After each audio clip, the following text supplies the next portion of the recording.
Experience Dojo in 2018 to present different scenarios of smart manufacturing production so that the companies can experience the integrated operation of smart manufacturing and understand the real-time and the visual functions of smart manufacturing.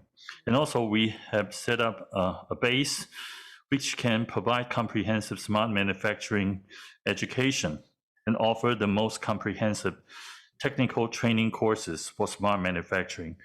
Because of the COVID-19 pandemic, I cannot visit Vietnam in person for the time being. I hope that through this type of webinar, we can share our industry technologies and the best practices with you. I'd like to wish this conference every success. Now, Dr. Hamihim is invited to give his opening remark. Okay, thank you very much, Dr. Bao Cheng, and also our friend from CBC, Mr. Chang, and yeah, I can see many friends from Vietnam side. So first of all, I would like to thank Dr. Bao Cheng and also CBC with the industry and to provide the necessary support and make sure that everything is interconnected. In terms of the ecosystem, we would like to focus on the transaction, the solutions, and make sure that it has value. The purpose, of course, is to create a sound platform for all the member countries in APO. If we look at the participants, we have the niche players, the cornerstone, the keystone players, and the facilitators in this ecosystem. I'll be sharing with you the participants in this ecosystem.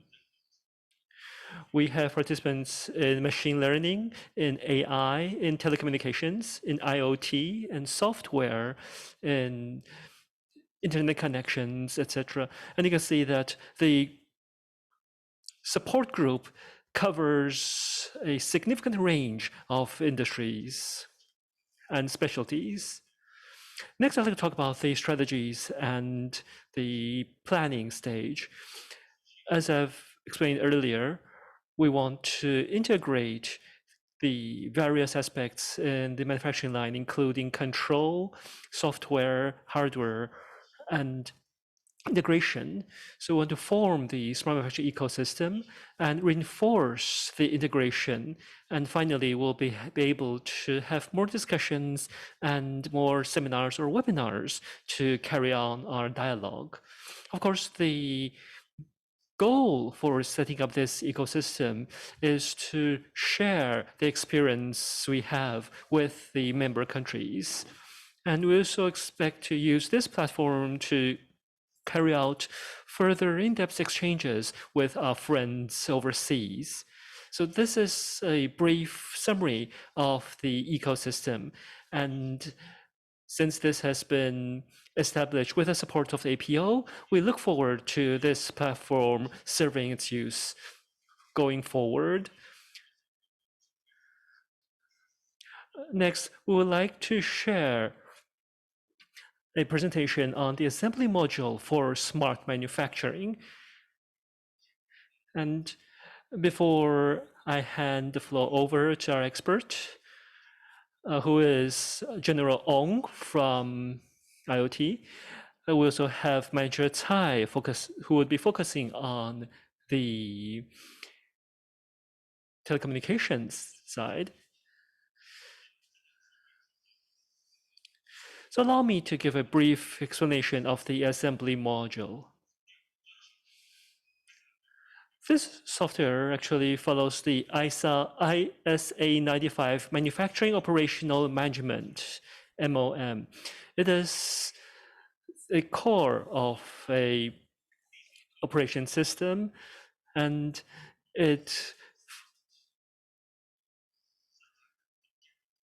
starts with the purchase order, the production scheduling, material entry control, storage goods operational management, and uses production control as the hub to control all these aspects. It also covers production and shipping, as well as quality assurance and equipment operational management. As you can see, the model actually covers all the functions of a factory, and this has just been recently developed this year. The model itself complies with ISA 95. Next, if we look at the scope, of course, we have the supply chain management, sales and service management, corporate resource planning, production procedure construction, and control surrounding the MES system, which would be serve as the core system. This structure also follows ISA 95's manufacturing operational management. And it would cover both resource distribution, document control, performance analysis, data collection, equipment maintenance, as well as production unit dispatching, human resource management, quality management, etc. These are all items that are covered by ISA 95, and they have all been included in this model. The model was designed by Manager Tsai, and he'll be delving into this further later. I would now like to talk briefly about the core procedure. If you look at the upper left, we start with the PLM. The PLM actually focuses on the management of the technology, and it's actually an individual system. So it covers the technical documents, production design, and project development. On the upper right, we have the ERP, which covers the MRP, sales management, main plan scheduling, and the quantity management. So the key here is to link these two systems to the MOM system. And in a production line, you would need various standardization processes, that is, different SOPs. In PLM, we would set up the production standards and the quality inspection plans. For ERP, we would set up the scheduling, production progress management, and material supply plans. In scheduling, this would further include, for example, work order plannings, material issues, and operational dispatching. This is actually a model that is not that often seen, as we've actually incorporated lean management and various management concepts into this model.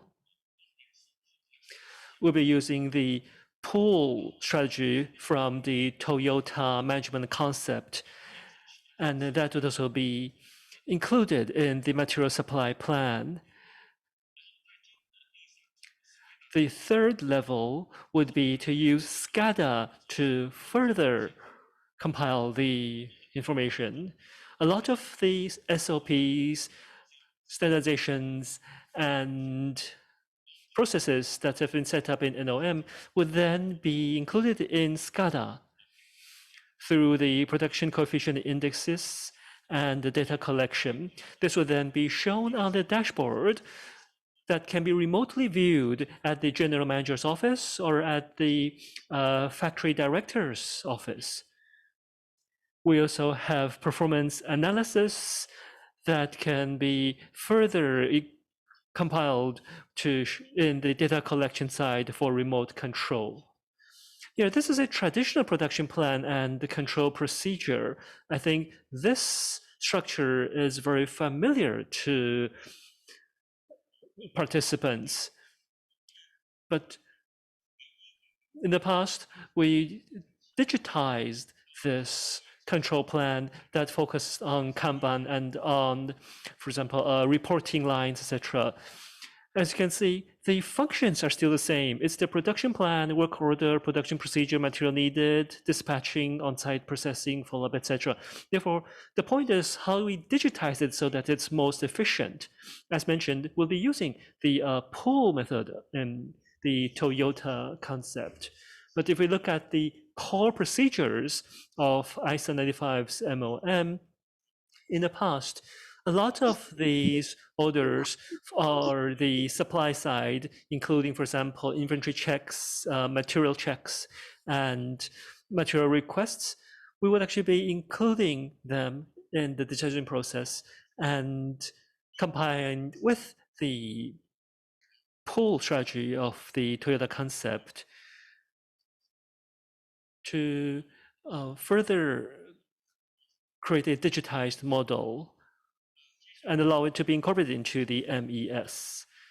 So this is just a very brief introduction, and I'm asking Manager Wong to go further in depth into its structure. Dear friends from the industry, good afternoon. Now I'm going to continue with the presentation. In our past experience in providing consultation services, as Vice President Zhang mentioned, we follow the traditional management flow and provide our consultation. However, as a result of before information technology is mature, we rely on paper-based operation and paper-based forms for production control. However, we realized that there were a lot of issues. For example, for some companies currently, they don't have the idea or habit of digital management. In addition, when it comes to a lot of forms, a lot of numbers have to be filled out. However, they are omitted or they are not actually filled out or provided in the forms. Or in the course of inputting the numbers, errors are made.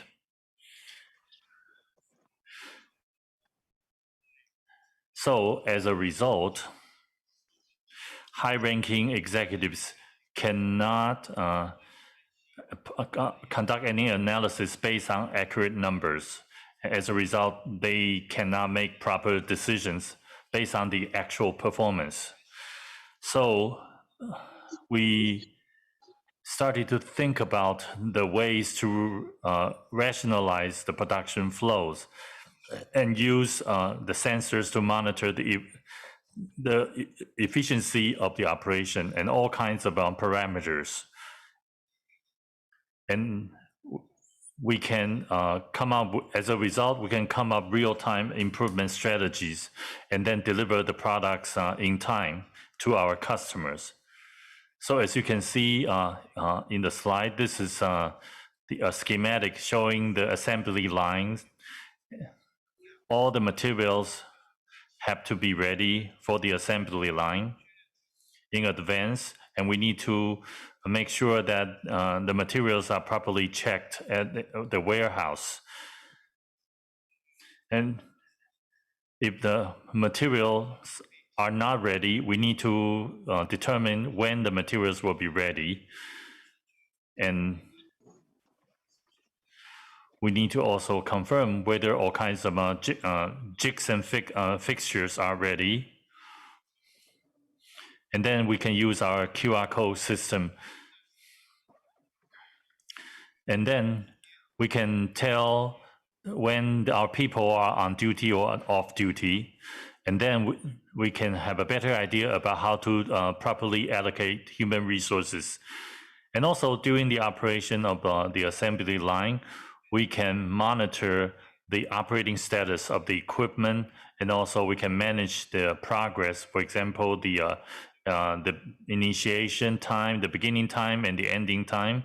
And also in the course of quality control, we monitor the yield. And also for some products, they have to be inspected manually by naked eyes or or they have to be checked by hands. and then the data have to be fed into the system so that we can tell which workpiece is desirable and which is defective. And also we need to monitor the environment such as the vibration, temperature, and humidity. So this is under this system structure, we can input all the necessary data. And the purpose is that through the input of the data, we can come up with monitors or dashboards that are that can be visualized. We have dashboard for environmental safety, equipment management, and personnel security. We have all kinds of Kanban that provides information for us. And also we define relevant terms. For example, for outsourced purchase, there are raw material spare parts, and for at the customer end, we deal with customer purchase orders, and internally we deal with sales order and work order before shipment. Now there are a number of Kanbans. Manager Cai Yizhang is going to introduce these Kanbans to you.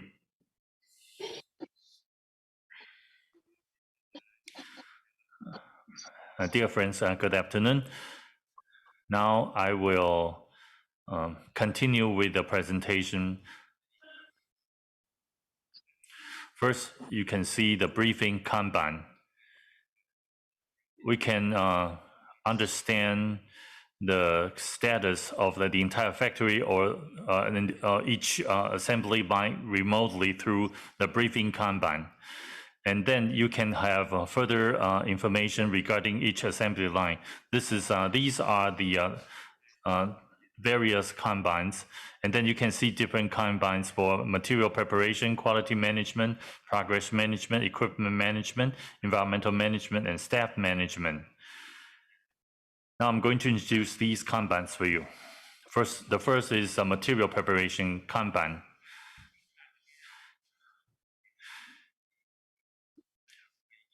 From the Kanban, we can tell the material preparation status for a particular order. And then we can look at the material preparation status for a particular work order when the purchase order has been converted into a work order. And then we have material issue and preparation Kanban. And then we have different colors of light to indicate the status of the material preparation. So this is the semi-finished product.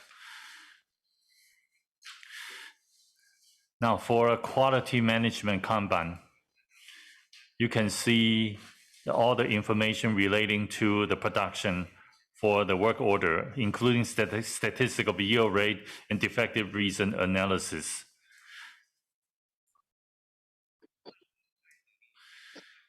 So from the beginning to the end, we also pay attention to the quality control in the process. We have a production process inspection and different steps of inspection, and we need to define how to deal with defective work pieces. Now, regarding the progress management Kanban, for each work order, we can indicate the status with different colors. We use different colors to show the status of the progress.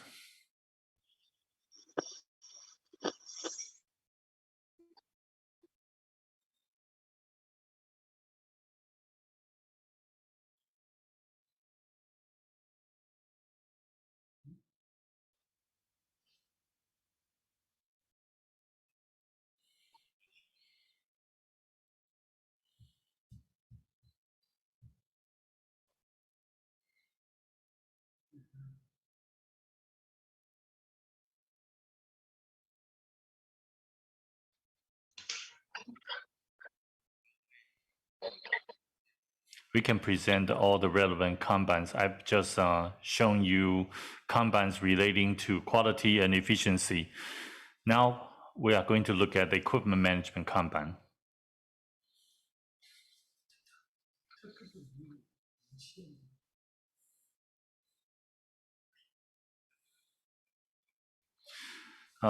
We have provided the presentation material to you. So I think by looking at the file, you can understand the current status.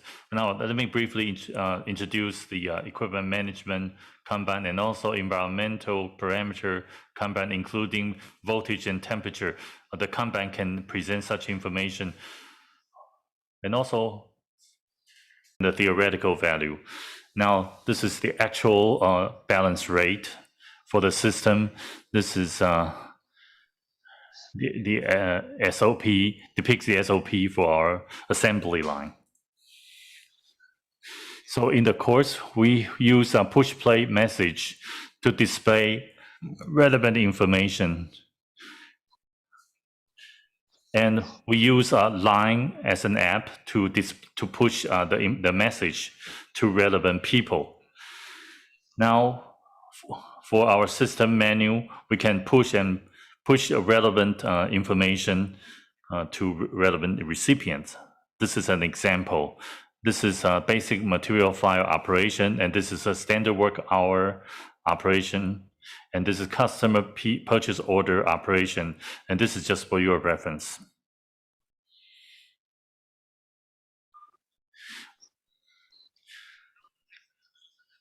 Now, in terms of a production scheduling,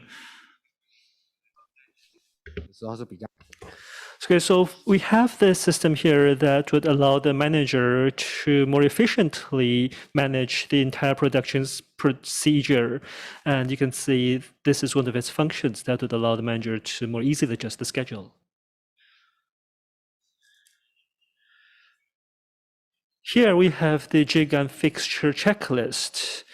All the configurations can be customized for each step of the production, and this will make it easier to have a general control and overview of the production. So I've just shared the screenshots, and I'd like to hand the floor back to Deputy General Manager Zhang. Okay, thank you, Manager Cai. As I've mentioned,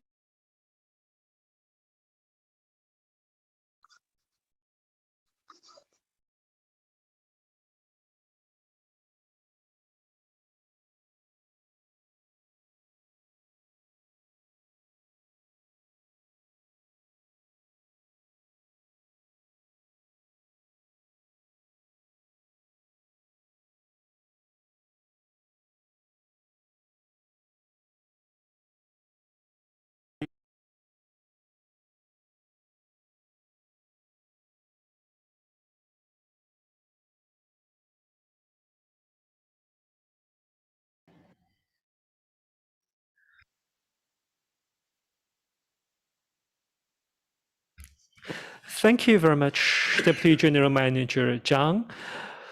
We do look forward to sharing experience in smart manufacturing and the smart manufacturing ecosystem after the pandemic has abated. Next, we would like to invite General Manager Lin from the Fair Friend Group to share with us the FFG smart manufacturing and future opportunities. Mr. Lin, please.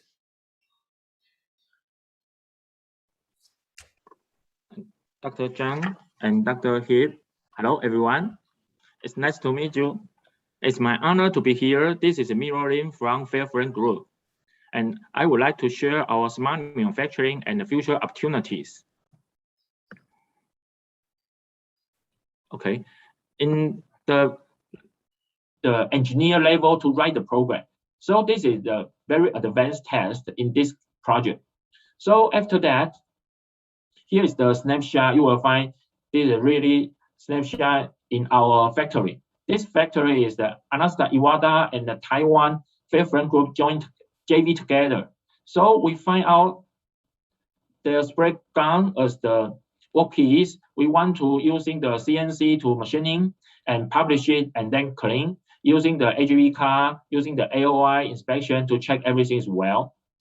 And after 2 years passed, in the last year, we just finished the final review meeting. We using the 6-hour cooperate with the European more than 5 countries and more than 30 experts joined together to discuss our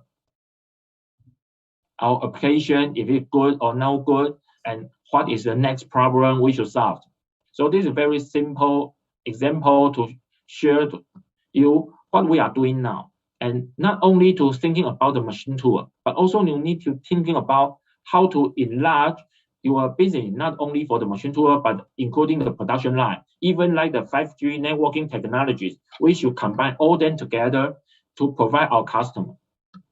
So in the future opportunities, we're thinking like the automotive industry, those brands are our customer because our European company or our Japanese company, they always do the direct business with them.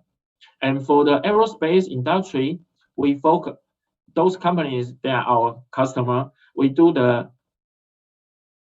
airplane, we do the fighter, do a lot of aerospace ideas and key parts.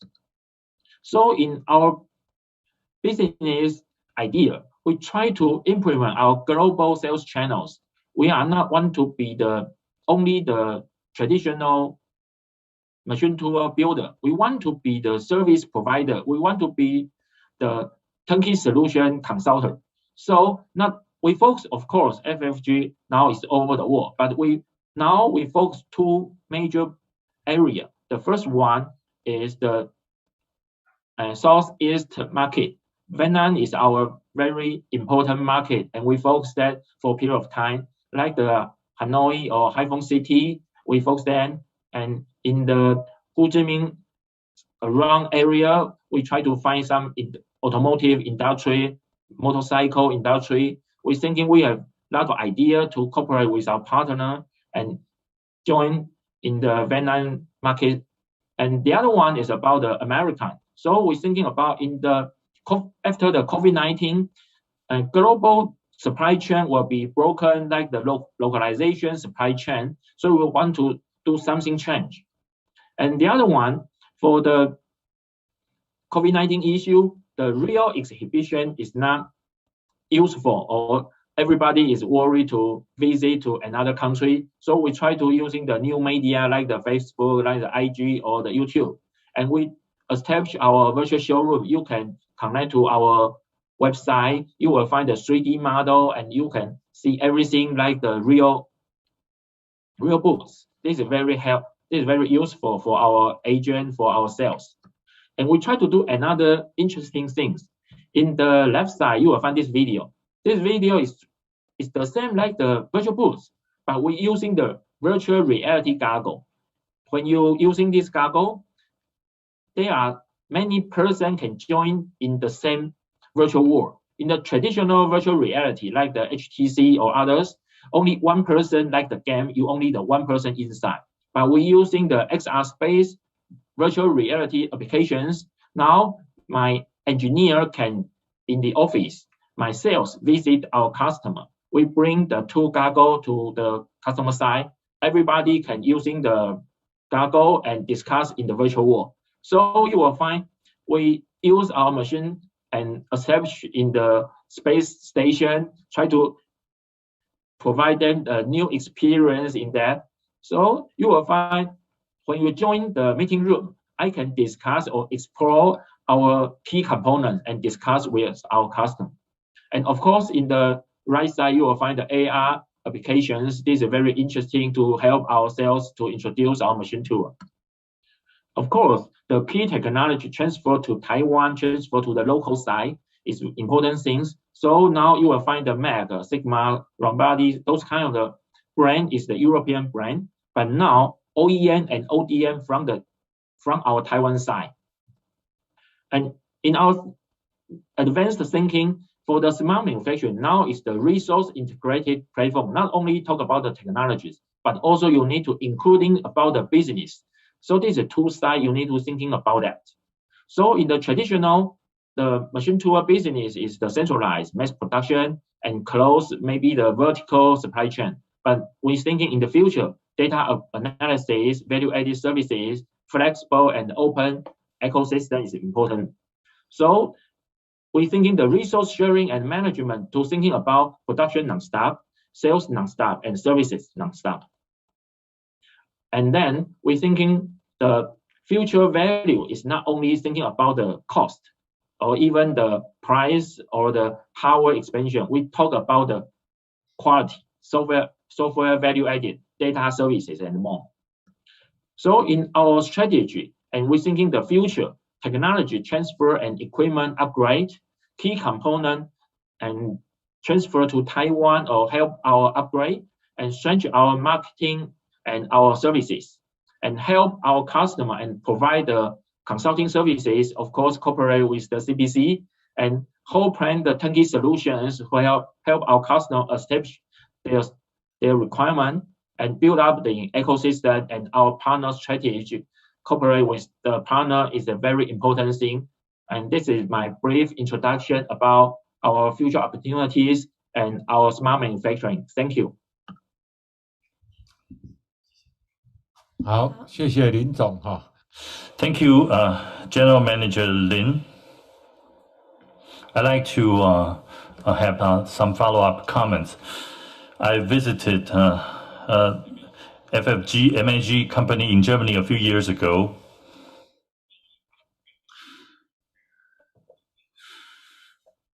For the manufacturing of well-known German cars, I think the MAG is a very important automotive company. I think in the future, we will build up an ecosystem, and FFG is a very important leader. And in the future, we will support Dr. Hip in all kinds of activities relating to the supply chain of high-tech or tooling industry for metal processing. I think the support in this area is very important. Thank you. Thank you, Mr. Lin, for your presentation. Now, the floor is given to Vietnam. The next presenter is Melikong Khan, the factory director of Jager furniture manufacturer. Now we are going to play a video clip.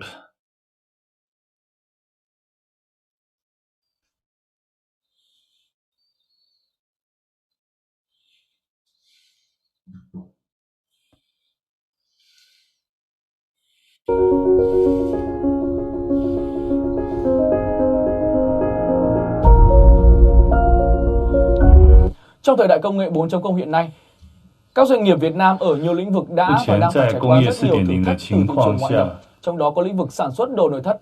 Bắt nhịp được xu thế này, thương hiệu nội thất Jager đã tập trung đưa công nghệ 4.0 vào sản xuất để tạo ra những thiết bị nội thất thông minh đáp ứng nhu cầu của người tiêu dùng trong và ngoài nước. Điều này không chỉ góp phần cải tiến mẫu mã, mở rộng thị trường mà còn thúc đẩy việc xuất khẩu hàng nội thất của Việt Nam sang thị trường các nước. Nếu như trước đây, việc thiết kế nội thất cho văn phòng, phòng khách, phòng ngủ, gia đình hay bệnh viện thường đòi hỏi yêu cầu cao về tính thẩm mỹ, công năng sử dụng, chất lượng sản phẩm, thì nay ngoài việc thỏa mãn những yêu cầu trên, nhà máy sản xuất nội thất cao cấp Jager đã áp dụng công nghệ 4.0 vào sản xuất nhằm tạo ra những sản phẩm nội thất thông minh có khả năng chống kháng khuẩn đặc biệt và hiện đang được rất nhiều kiến trúc sư, nhà thiết kế nội thất trong và ngoài nước quan tâm.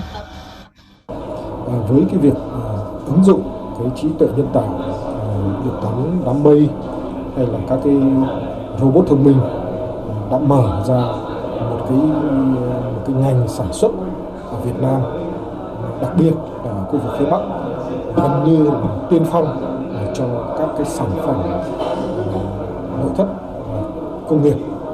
Cái điều đó nó đã chắt lọc, nó đã rút ngắn lại một cái quá trình của những người làm thiết kế. Jager là một cái nhà máy mà có thể tạo ra được những cái chi tiết nó rất là tinh tế và rất là đặc biệt. Mà thông thường các cái chi tiết đó thì thường nó chỉ được thỏa mãn ở trong những cái sản phẩm chế tác. Ngay từ khi thành lập, Jager đã định vị sẽ áp dụng công nghệ 4.0 vào sản xuất. Vì thế, các giải pháp công nghệ luôn được ưu tiên, chú trọng.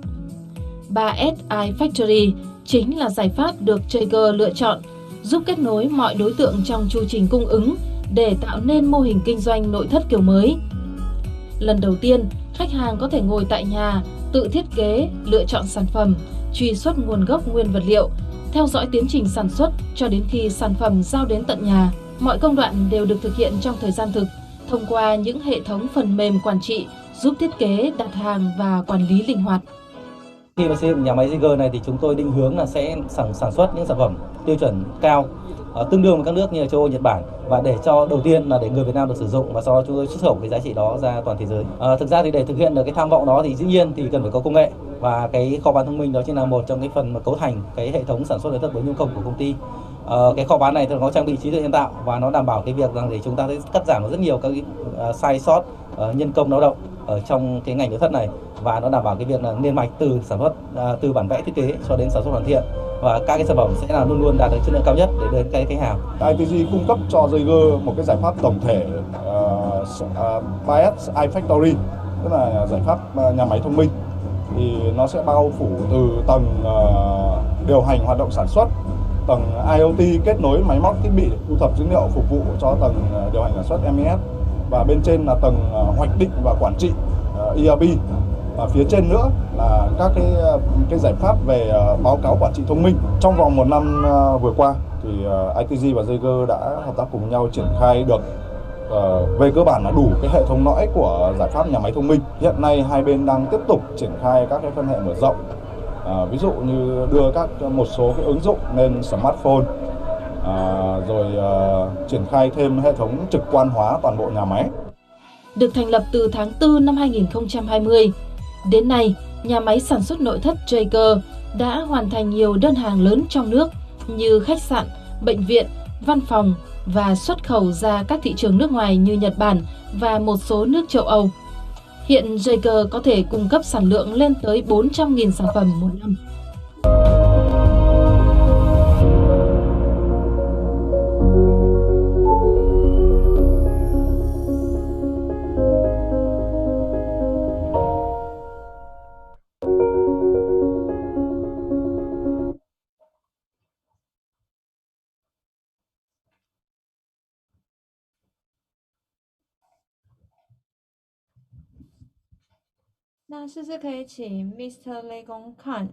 Now, I'd like to invite Mr. Lê Công Khanh to begin the presentation. Okay, thank you, everyone. Good morning. This is Nguyễn Thực Khánh, come from Jager factory in Vietnam. Hello, everyone. Good afternoon. Today, I'm very happy to be here to introduce about our own case study for a smart factory, and I hope that my information is can help all of you. Is some new information to support for your factory or for your company. Jager is a quite new factory in the furniture industry, but we confident to say that we are one of the very first factory apply 4 generations industry in Vietnam for woodworking industry, and I can show you in the screen about our model of smart factory that we are making. For Jager, you can starting with only a mobile phone and get a connection with our server. In our server, we have many model of products. Then you can very easy to choose and adjust some color, adjust some dimension to fit your requirement, and enter, and all the information is transferred to our design software. And from design software, CAD/CAM integrated software, they can transfer the information come to our production line, and every manufacturing time is a real-time report, and you can check it anytime. For smart factory, I can introduce some very important point of this model. The first is the design software with integrated CAD and CAM connection. The second important thing is our smart warehouse with AI integrators. The third is the IoT. Every machine in our factory is connection to internet, so we can control through internet.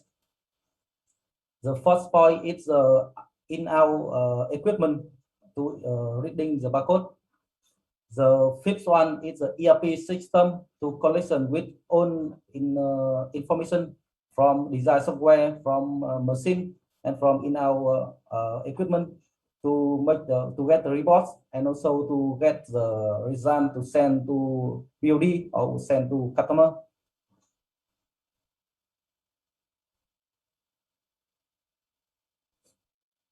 The data flow in the factory it from when you are making the point of sale.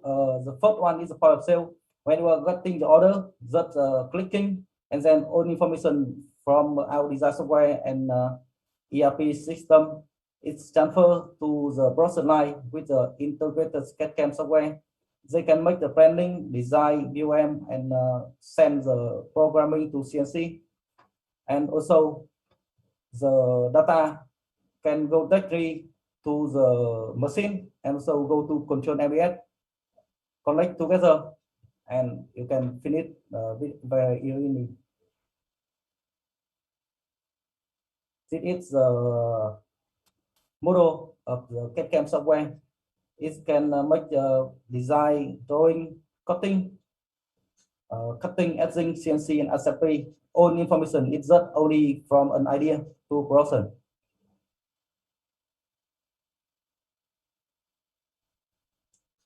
In your presentation, I also see many information talking about MES system, and also in Jager we already approved the MES system, manufacturing execution system in our factory. When you are making the order, all information it go to server, and from the server they and ERP system they control every workflow in our factory, from the cutting, etching, and you can see material stock and warehouse stock, CNC printing, sorting, and logistics.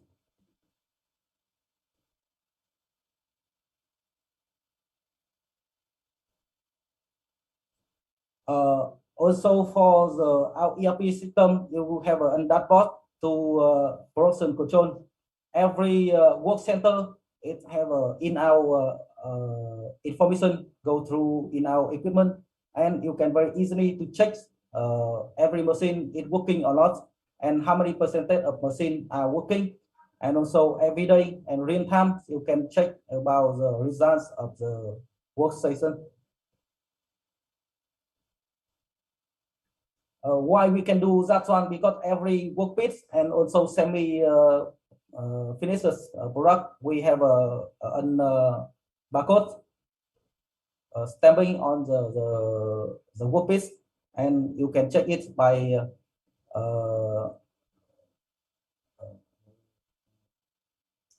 the information, and then you can check on the workpage and also check on ERP system, and also you can using your mobile phone to check it if we send you about the code to enter our system. One of the things that we apply in our manufacturing is a MMR system. It means machine monitoring and reporting. Every machine it connect to the internet, so every time you can check what kind of machine now are working and what machine is not working, and how many percentage of machine are working and what happened with the machine, and it real-time report to the ERP system, and then factory maintenance person or BAD you can check it anytime and you know that what happened with your production line and what happened with your machine. And also MMR system, it tell you when the machine need to maintenance and when machine need to repair something, and also change the tool. For our ERP system, also you can check the production organization and production logistics. It means that every workpiece and every product, it can check real time where it is and also when it finished. To control very big information for the data, we using the ERP system with developed with by ourselves, our team, on machine and also on software. We are buy from technology from German, and the ERP system we developed by our team with the support from ITZ Vietnam. For ERP system, we have 4 levels of the control. The first level is the shop floor. It means that they can make some report, and also you can clearly display in the work area. The second is the ABS level. It means that you can make the production control, quality control, analytics. Everything is displayed on your screen and easy to control it. The third level is the 3S ERP system. So you can make the production planning, purchasing, finance, and accounting. It means that make the finance reports and sales, CRM. It's very easy. And the highest level is the business hub for the director of for building. Users only need an ERP, our ERP system, and also this on display, and then you can check every thing happen with your customer, happen with your production line, and also happen with your staff.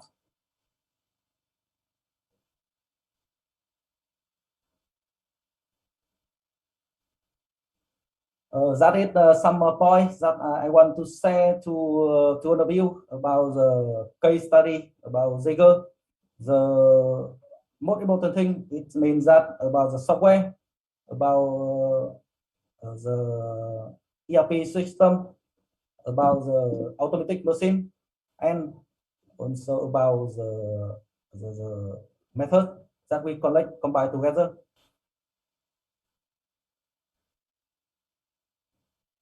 Thank you very much.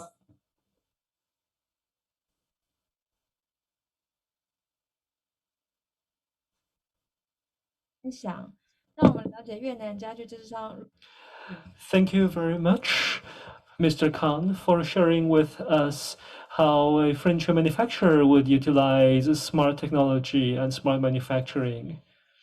Next, we would like to invite Dr. Gao Huanglong, Head of Management and Innovation Consulting Department, to share with us Readiness for digital transformation of Vietnamese enterprises.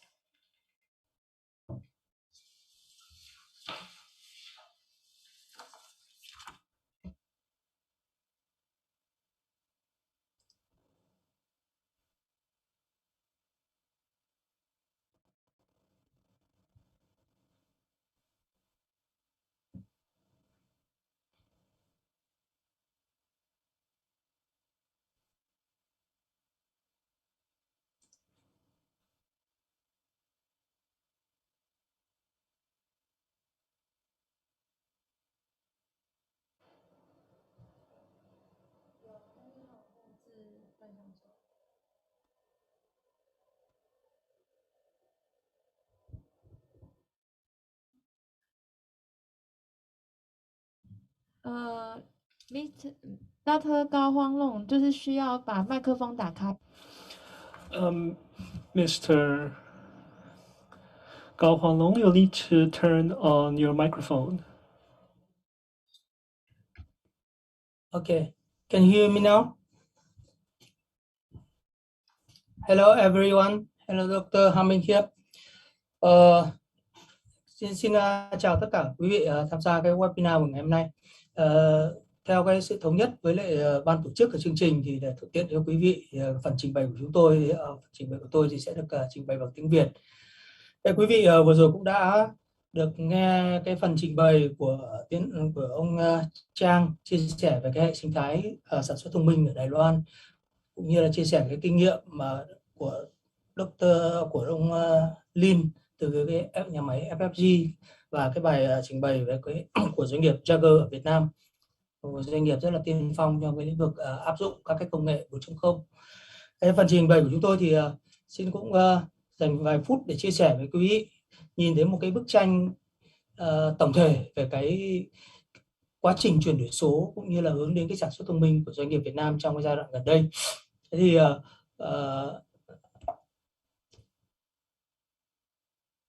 quý vị cũng thấy là chúng ta thấy là đại dịch Covid-19 thì nó diễn ra, và cũng đồng thời trong cái bối cảnh đó thì chính phủ Việt Nam cũng ban hành một cái chiến lược chuyển đổi số quốc gia, và các cái doanh nghiệp Việt Nam thì cũng rất là tận dụng được cái cơ hội cũng như là cái thách thức trong cái quá trình mà chuyển đổi số, đặc biệt là trong cái giai đoạn dịch bệnh Covid-19. Thế thì dịch bệnh nó ảnh hưởng rất là nhiều đến các cái hoạt động của các cái doanh nghiệp và cái nền kinh tế của chúng ta nói chung. Thế thì lãnh đạo doanh nghiệp trong cái giai đoạn này là rất vất vả và rất khó khăn trong cái chuyện mà bảo vệ được những cái người lao động của mình, cũng như là trong khi đó thì vẫn phải phục vụ và thỏa mãn các cái khách hàng, cũng như là tiếp tục sản xuất kinh doanh. Thế thì trong thực tế thì ông Rachel thì ông Jack Welch thì ông có nói một cái câu là nếu tốc độ thay đổi bên ngoài mà nhanh hơn tốc độ thay đổi bên trong doanh nghiệp thì cái kết cục xấu nó sẽ đến rất là gần với doanh nghiệp. Thì cái điều này nó rất là đúng và nó rất là cần thiết đối với các cái doanh nghiệp, lãnh đạo các doanh nghiệp ở Việt Nam nhìn nhận ở trong cái giai đoạn hiện nay. Thì rất nhiều các cái chuyên gia nghiên cứu và người ta cho thấy rằng là cái lợi thế cạnh tranh bền vững duy nhất đó là cái khả năng mà thay đổi nhanh hơn cái môi trường bên ngoài của cái doanh nghiệp, và khả năng học cũng như là học lại thì nó được nhanh chóng được chuyển thành hành động, thì nó sẽ tạo ra cái lợi thế rất lớn cho cái doanh nghiệp trong cái quá trình mà chuyển đổi số hiện nay. Cái doanh nghiệp thì chúng ta biết rằng là không tự nhiên mà doanh nghiệp trở nên tốt hơn, mà nó sẽ trở nên tốt hơn bằng cách là phải thay đổi. Thì đó chính là những cái mà thách thức rất là lớn đối với các cái doanh nghiệp Việt Nam hiện nay trong cái quá trình mà thực hiện cái chương trình chuyển đổi số quốc gia, đặc biệt là những cái doanh nghiệp nhỏ và vừa đã quen với những cái cách quản lý truyền thống.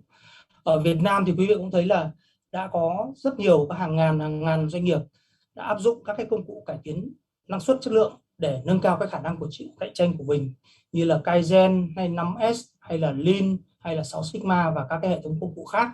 Nhưng tuy nhiên thì đấy là những cái cách quản lý và những cái cách công cụ trong truyền thống. Nên nếu như chúng ta không thay đổi, đặc biệt là trong cái bối cảnh công nghiệp 4.0, thì nếu chỉ áp dụng Kaizen hoặc nếu chỉ áp dụng Lean không, thì như vậy là nó sẽ làm mất đi cái cơ hội của quý doanh nghiệp trong cái việc mà nâng cao cái khả năng cạnh tranh của mình. Chính như vậy thế nên là có thể nói ở cái giai đoạn hiện nay thì cái việc chuyển đổi số nó trở thành cái giấy thông hành để bước vào cái cuộc chơi trong cái bối cảnh công nghiệp 4.0. Thế thì một số doanh nghiệp ở Việt Nam thì qua tiếp xúc thì chúng tôi nhận thấy rằng là thường có những cái băn khoăn liên quan đến các cái vấn đề chi phí khi mà doanh nghiệp thực hiện chuyển đổi số, hay liên quan đến cái vấn đề là công nghệ của chúng ta quá lạc hậu, rồi là bây giờ thay đổi sang công nghệ mới để mà trở thành một cái nhà máy sản xuất thông minh thì sẽ rất là khó khăn, hay là cái việc mà chúng ta chậm trễ là chúng ta phải có một cái lộ trình, phải có một cái giai đoạn, chúng ta chậm trễ là cái điều mà không thể tránh khỏi, đúng không? Hay là phải tăng cường cái ngân sách, tăng cái ngân sách của doanh nghiệp để mà có thể đáp ứng được cái nhu cầu chuyển đổi số, hay là cái lợi ích của cái hoạt động chuyển đổi số thì nó không đáng kể so với lại những cái mà doanh nghiệp có thể bỏ ra. Thế thì tất cả những cái đấy là những cái mà chúng tôi cho rằng là chúng ta cũng nên có một cái nhìn nhận nó đúng đắn hơn. Thì thông thường ấy, thì cái chi phí để đầu tư cho cái chuyển đổi số thì nó sẽ phản ánh được những cái, nó sẽ phải tương xứng với những cái lợi ích mà doanh nghiệp thu được, đúng không? Thế rồi là doanh nghiệp sẽ phải xem xét một cách toàn diện từ đầu đến cuối cái quá trình chuyển đổi số của mình, tức là từ khi bắt đầu cho đến khi mà chúng ta có thể tạm gọi là kết thúc cái quá trình chuyển đổi số, thì những cái khoản đầu tư nào, những cái chi phí nào chúng ta phải bỏ ra, và chúng ta có những cái thứ tự ưu tiên để thực hiện cái việc chuyển đổi số. Ngoài ra thì chúng ta sẽ phải có một cái thay đổi cái cách sản xuất kinh doanh, hoặc thay đổi các cái sản phẩm của mình làm sao đấy cho nó phù hợp với cái thực trạng mới, những cái tình trạng mới trong cái bối cảnh công nghiệp 4.0 hiện nay. Thế còn cái vấn đề công nghệ thì nhìn chung cái công nghệ nó cũng là cái thách thức rất là lớn đối với lại các cái doanh nghiệp, đặc biệt là đối với doanh nghiệp nhỏ và vừa. Thế thì cái doanh nghiệp công nghệ thì về cơ bản thì nó cũng chỉ là những cái hỗ trợ cho cái quá trình thay đổi, cái quá trình sản xuất, mà chính con người cũng sẽ lại là những cái người sử dụng những cái công nghệ đó. Thế thì quá trình và con người thay đổi như thế nào để đáp ứng được các cái yêu cầu công nghệ thì là một cái quá trình rất phức tạp, đúng không? Thế nên là doanh nghiệp cần làm sao đấy để có được cái hoạch định tốt về cái việc thay đổi con người, thay đổi nhận thức, thay đổi tư duy, thay đổi cái quá trình trong cái quá trình sản xuất để triển khai những cái công nghệ mới. Thế thì trên đây các quý vị nhìn thấy là theo nghiên cứu của một số các chuyên gia thực hiện về cái quá trình chuyển đổi số, thì để một cái doanh nghiệp thực hiện chuyển đổi số thì sẽ có một số các cái khoản đầu tư cho chuyển đổi số. Lấy ví dụ như là đầu tư cho cái việc mà thay đổi các cái nhận thức, thay đổi cái tư duy của người lao động hay là của lãnh đạo, thông thường nó chiếm khoảng 14%, hay là đầu tư cho cái việc mà tối ưu hóa các cái quá trình sản xuất kinh doanh, thông thường chiếm khoảng 18%. Đầu tư cho cái việc mà hình thành, xây dựng các cái chiến lược cũng như lộ trình chuyển đổi số thì chiếm khoảng 15%, và công nghệ thì chiếm khoảng 38%. Tuy nhiên con số này thì nó không phải là đúng cho tất cả các cái doanh nghiệp mà chúng ta thực hiện chuyển đổi số. Thế thì cái khoản đầu tư nó khác nhau, nó sẽ tùy thuộc vào các cái doanh nghiệp khác nhau và tùy thuộc vào cái cách chúng ta tiếp cận đối với cái quá trình chuyển đổi số như thế nào. Thế thì để mà thực hiện được cái hoạt động chuyển đổi số thành công đối với các doanh nghiệp Việt Nam thì chúng tôi cho rằng cái cách tiếp cận một cách hết sức là hệ thống là phải đi theo một số các cái bước. Đầu tiên là doanh nghiệp sẽ phải xác định các chiến lược và các cái liên kết chiến lược như thế nào. Chúng ta chuyển đổi số thì doanh nghiệp chúng ta hướng đến đâu, cái đích của chúng ta là chỗ nào. Thế rồi là chúng ta cần phải hiểu được cái tác động của quá trình chuyển đổi số đến các cái bên liên quan, ví dụ như khách hàng, với nhà cung cấp, với người lao động trong doanh nghiệp, thế rồi là với cơ quan chính quyền địa phương, vân vân. Thì tất cả những các cái bên liên quan của doanh nghiệp đều sẽ chịu những cái sự tác động nhất định từ cái quá trình chuyển đổi số của chúng ta. Thế rồi là chúng ta xác định các cái cách chúng ta đi đến, các cái cách thức chúng ta thực hiện để chúng ta chuyển đổi số như thế nào, mục tiêu chúng ta cần đạt được là cái gì. Giờ thiết lập, sau đó thì chúng ta thiết lập những cái lộ trình cụ thể và chi tiết cho cái quá trình chuyển đổi số của doanh nghiệp. Thế và cũng xác định xem cái doanh nghiệp chúng ta sẽ đạt được cái gì sau cái quá trình chuyển đổi số như vậy. Thì để có thể xây dựng được cái lộ trình cũng như là xây dựng được các cái chiến lược cho cái quá trình chuyển đổi số của doanh nghiệp thì chúng tôi nghĩ rằng doanh nghiệp cần phải xác định, cần phải biết rõ xem là mình đang ở đâu, mình cần những cái gì, đúng không? Mình thiếu những cái gì, mình cần phải thay đổi cái gì về con người, mình cần thay đổi như thế nào về quá trình, hay nói cách khác là các cái chức năng của doanh nghiệp đang hoạt động ra sao. Đấy, thì từ đó chúng ta mới có thể xây dựng được các cái chiến lược và các cái lộ trình chuyển đổi số cho nó phù hợp với cái thực trạng của doanh nghiệp mình. Thế thì trên thế giới thì cũng có nhiều, và ở Việt Nam mình thì cũng có rất nhiều các cái doanh nghiệp, cũng có rất nhiều các cái bộ công cụ đã được thực hiện để thực hiện chuyển đổi số. Nhưng nhìn chung thì cái mục tiêu của chuyển đổi số của doanh nghiệp thì thường hướng đến một số những cái mục tiêu mới, ví dụ như liên quan đến cái chất lượng sản phẩm.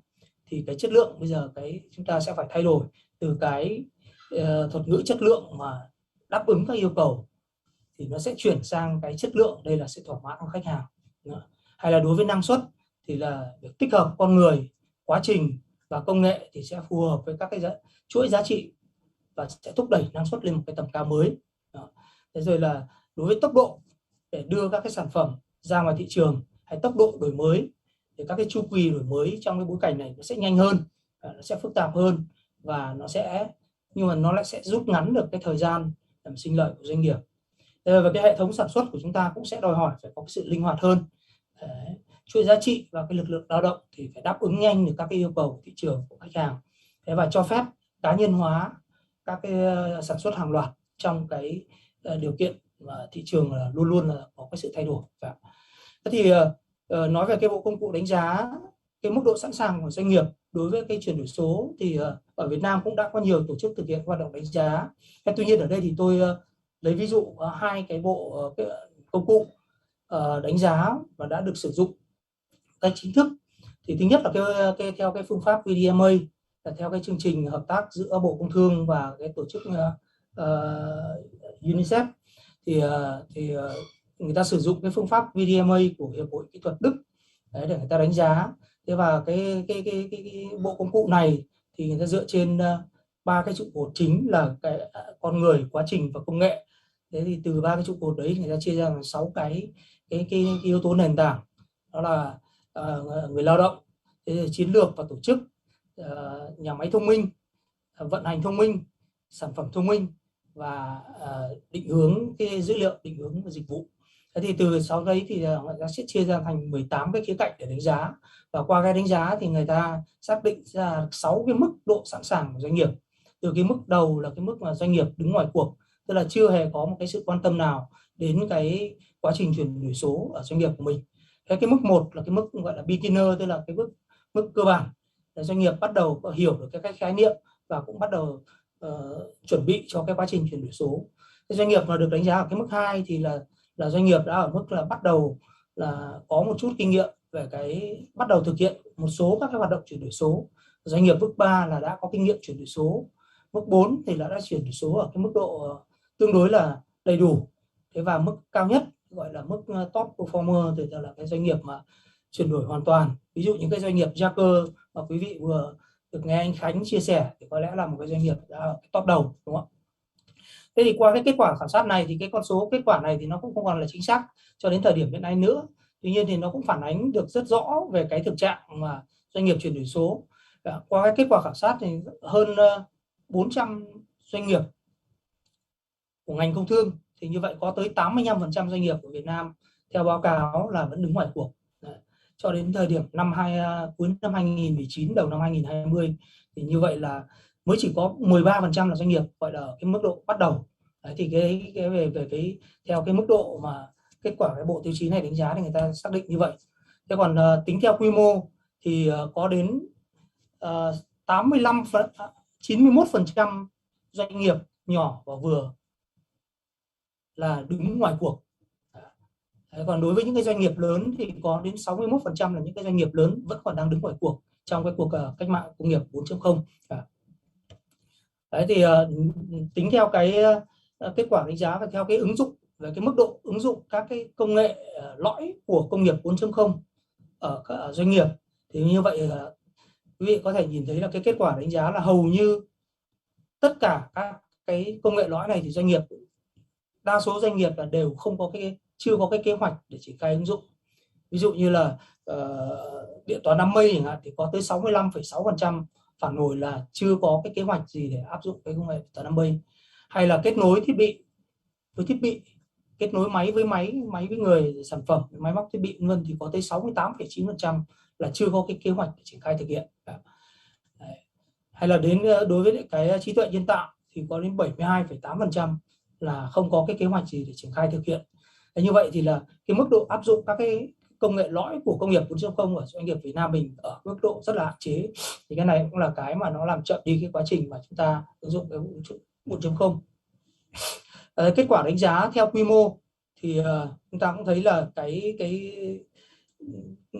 đa số cái doanh nghiệp của chúng ta là ở cái mức độ cho thấy là cái việc mà đánh giá nó áp dụng cái chuyển đổi số hoặc là cái công nghiệp 4.0 thì nó không có cái thay đổi nào đáng kể với doanh nghiệp. Có tới 45% doanh nghiệp, đặc biệt là những cái doanh nghiệp nhỏ dưới 10 lao động, người ta có đến 52,1% doanh nghiệp là cho rằng là cái chuyển đổi số nó không có cái tác động, không có những cái thay đổi lớn đối với doanh nghiệp. Thì cái điều này cho thấy là cái nhận thức của các doanh nghiệp về cái chuyển đổi số cũng như là 4.0 ở Việt Nam vẫn còn rất là hạn chế. Thế tính theo cái điểm đánh giá, điểm sẵn sàng mà cái bộ công cụ VDMA đánh giá thì các quý vị nhìn thấy là hầu hết các cái khía cạnh, 6 cái khía cạnh chính, 6 cái trụ cột nền tảng thì đang ở cái mức rất thấp, trừ cái smart gọi là operation, tức là vận hành thông minh thì ở cái điểm mức là 1,47. Và cái kỹ năng của người lao động thì là cái mức 1,24 được gọi là cao nhất, còn tất cả những cái khác đều là mức dưới 1. Đấy, hầu như là chúng ta đang ở cái mức đang đứng ngoài cuộc. Đúng không? Thế thì bên cạnh cái bộ công cụ VDMA do Bộ Công Thương phối hợp với COESM thực hiện khảo sát đánh giá các cái doanh nghiệp ngành công thương, thì Viện Năng suất Việt Nam từ đầu năm 2020 cũng đã phát triển một cái bộ công cụ đánh giá trên cái cơ sở sự hỗ trợ của APO cũng như sự hỗ trợ của CPC, trong cái việc mà thực hiện cái công cụ e-bench của Đài Loan. Thì Viện Năng suất cũng phát triển cái bộ công cụ chúng tôi gọi là VIPA, là Vietnam Innovation Productivity Assessment. Đây cái bộ công cụ VIPA của chúng tôi thì dựa trên 4 cái trụ cột. Thứ nhất là cái trụ cột quản trị doanh nghiệp, thứ hai là trụ cột quản lý năng suất, cái trụ cột thứ ba là nền tảng kỹ thuật số, và trụ cột thứ tư là sản xuất thông minh. Thế thì mỗi trụ cột này thì chúng tôi chia thành 4 cái khía cạnh để thực hiện cái hoạt động đánh giá. Thì đối với trụ cột quản trị doanh nghiệp thì bao gồm có cái khía cạnh về cái sự lãnh đạo, thế rồi là khách hàng, quản lý quan hệ khách hàng, quản trị nguồn nhân lực, thế rồi là đổi mới, quản lý đổi mới sáng tạo. Trụ cột quản lý năng suất thì bao gồm có việc áp dụng các cái công cụ tiêu chuẩn, thế rồi là áp dụng các cái công cụ cải tiến năng suất, rồi là quản lý quá trình, quản lý hiệu suất. Và trụ cột nền tảng số thì có cơ sở vật chất, rồi là áp dụng các cái ứng dụng công nghệ thông tin để quản trị điều hành doanh nghiệp, rồi là cái chiến lược đối với các chuyển đổi số và quản lý đổi mới sáng tạo. Trụ cột sản xuất thông minh thì bao gồm có các cái hệ thống cảm biến, rồi là cơ sở dữ liệu trên nền tảng đám mây, rồi là cái ứng dụng các cái công nghệ thông tin và quản lý dữ liệu, khai thác và sử dụng dữ liệu. Thế thì cái mục tiêu của cái bộ công cụ VIPA của chúng tôi đánh giá trên cái cơ sở tham khảo các cái công cụ được sử dụng trên thế giới là nhằm hỗ trợ cho doanh nghiệp xác định được cái tình trạng hiện tại trong cái vấn đề quản lý và liên quan đến cái chuẩn bị cho các cái sáng kiến mà đổi mới doanh nghiệp trong cái bối cảnh chuyển đổi số. Cái thứ hai là chúng tôi sẽ hỗ trợ cho doanh nghiệp thiết lập được những cái tầm nhìn và những cái lộ trình để thực hiện cái chuyển đổi số cho nó phù hợp với cái thực trạng của doanh nghiệp. Ngoài ra thì cái mục đích của cái bộ công cụ này thì cũng nhằm cung cấp cho cái sự tư vấn cho doanh nghiệp từng bước thực hiện các cái nội dung chuyển đổi số và hướng đến cái hoạt động sản xuất thông minh trong cái thời gian tiếp theo. Thế thì tiếp theo là một số các cái kết quả mà cái bộ công cụ VIPA của chúng tôi ở đây cũng xin chia sẻ thêm với quý vị là bộ công cụ VIPA của chúng tôi thì được đánh giá dựa trên 2 giai đoạn. Cái giai đoạn đầu thì doanh nghiệp tự đánh giá, tức là chúng tôi không đến đánh giá trực tiếp tại doanh nghiệp mà doanh nghiệp sẽ tham gia đánh giá trên cái nền tảng web. Các quý vị truy cập vào cái địa chỉ vipa.vnpi.vn để quý vị có thể tự thực hiện đánh giá theo cái 16 khía cạnh. Thế thì tính cho đến thời điểm ngày hôm nay thì kết quả đánh giá của chúng tôi thì đã được có khoảng hơn 500 doanh nghiệp tham gia đánh giá sử dụng cái bộ công cụ VIPA. Thế thì trong đó thì nếu mà tính theo địa phương thì chủ yếu các cái doanh nghiệp là ở Hà Nội, Thành phố Hồ Chí Minh, Hải Phòng, Bình Dương và một số các cái doanh nghiệp ở một số cái địa phương mà có các cái khu công nghiệp thì có nhiều doanh nghiệp tham gia các hoạt động đánh giá. Thế theo lĩnh vực ngành nghề thì cũng đã có rất nhiều các cái doanh nghiệp từ các cái ngành nghề khác nhau tham gia sử dụng cái bộ công cụ VIPA để đánh giá cái mức độ sẵn sàng của mình. Đây, trong đó thì nhiều nhất vẫn là 2 cái ngành là ngành công nghiệp chế biến chế tạo và cái hoạt động ngành công nghiệp dịch vụ của Việt Nam là đã tham gia rất là nhiều. Có 166 doanh nghiệp của ngành công nghiệp chế biến chế tạo sử dụng cái bộ công cụ VIPA để đánh giá cái hoạt động của mình. Tính theo cái loại hình sở hữu doanh nghiệp thì chủ yếu là các cái doanh nghiệp tư nhân đã tham gia vào cái quá trình đánh giá theo cái VIPA. Chỉ có 19 cái doanh nghiệp là doanh nghiệp nước ngoài, và trong đó doanh nghiệp nhà nước thì có 62 doanh nghiệp, cái còn lại là doanh nghiệp ở khu vực ngoài nhà nước. Đây, kết quả đánh giá theo các cái 16 cái khía cạnh thì quý vị có thể nhìn thấy là trên cái bảng này thì là đa số các cái kết quả tự đánh giá của doanh nghiệp nó rơi vào ở cái mức 1 và mức 2, mức sẵn sàng 1 và mức sẵn sàng 2 theo từng các cái khía cạnh đánh giá. Tất nhiên là ở cái khía cạnh quản trị doanh nghiệp và cái trụ cột quản trị doanh nghiệp và cái trụ cột quản trị năng suất thì có rất nhiều các cái doanh nghiệp tham gia đánh giá tự đánh giá ở cái mức 3 và mức 4 cũng như mức 5. Tuy nhiên thì các cái tiêu chí càng đi xuống, tức là xuống đến các cái trụ cột nền tảng cơ sở nền tảng kỹ thuật số cũng như là sản xuất thông minh thì đa số doanh nghiệp của chúng ta là đánh giá ở cái mức 1 và mức 2. Thì cho thấy là cái sự sẵn sàng của doanh nghiệp rất là thấp. Tính theo cái tỷ lệ phần trăm thì có đến hơn 40% doanh nghiệp là đánh giá ở mức 1, 24% là đánh giá ở mức 2 và chỉ có khoảng 11% ở mức 4 và dưới 10% là mức 5. Thế thì theo từng trụ cột thì quý vị nhìn trên cái biểu đồ này chúng ta thấy rõ hơn, đa số là phân bổ ở mức 1, mức 2. Đa số đối với trụ cột quản trị năng suất, mặc dù là đã rất nhiều doanh nghiệp ở Việt Nam đã được áp dụng các cái công cụ để nâng cao năng suất, tuy nhiên thì đối với cái trụ cột này thì cũng rất nhiều, đa số doanh nghiệp là vẫn tự đánh giá. Đây là doanh nghiệp tự đánh giá quý vị nhé, không phải là chúng tôi đánh giá chuyên sâu. Đấy, đối với trụ cột nền tảng chuyển đổi số thì đặc biệt là cái tiêu chí về chiến lược chuyển đổi số thì có tới 2/3 doanh nghiệp là cho thấy là ở mức 1, tức là khoảng 325 doanh nghiệp cho thấy là không có cái chiến lược gì cho cái chuyển đổi số. Đấy, đối với trụ cột sản xuất thông minh thì như vậy là cái việc mà ứng dụng các cái giải pháp công nghệ 4.0 thì cũng có đến khoảng 2/3 doanh nghiệp là cho biết là cũng chưa áp dụng cái gì cả.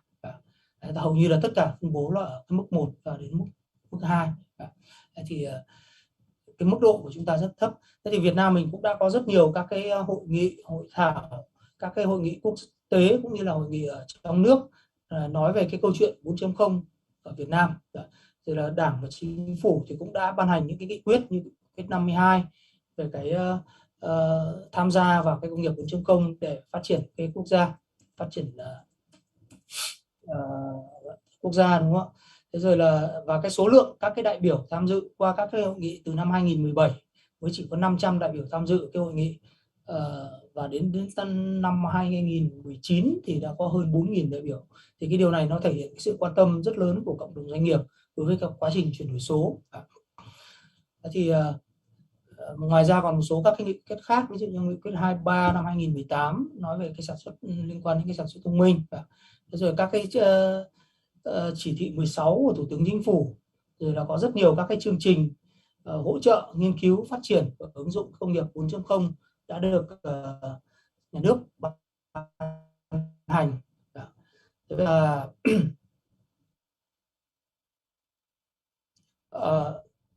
Việt Nam thì VNPI, chúng tôi ở Viện Năng suất Việt Nam thì chúng tôi có một cái chương trình hợp tác với lại CPC của Đài Loan về cái việc mà hỗ trợ trong cái chuyện đào tạo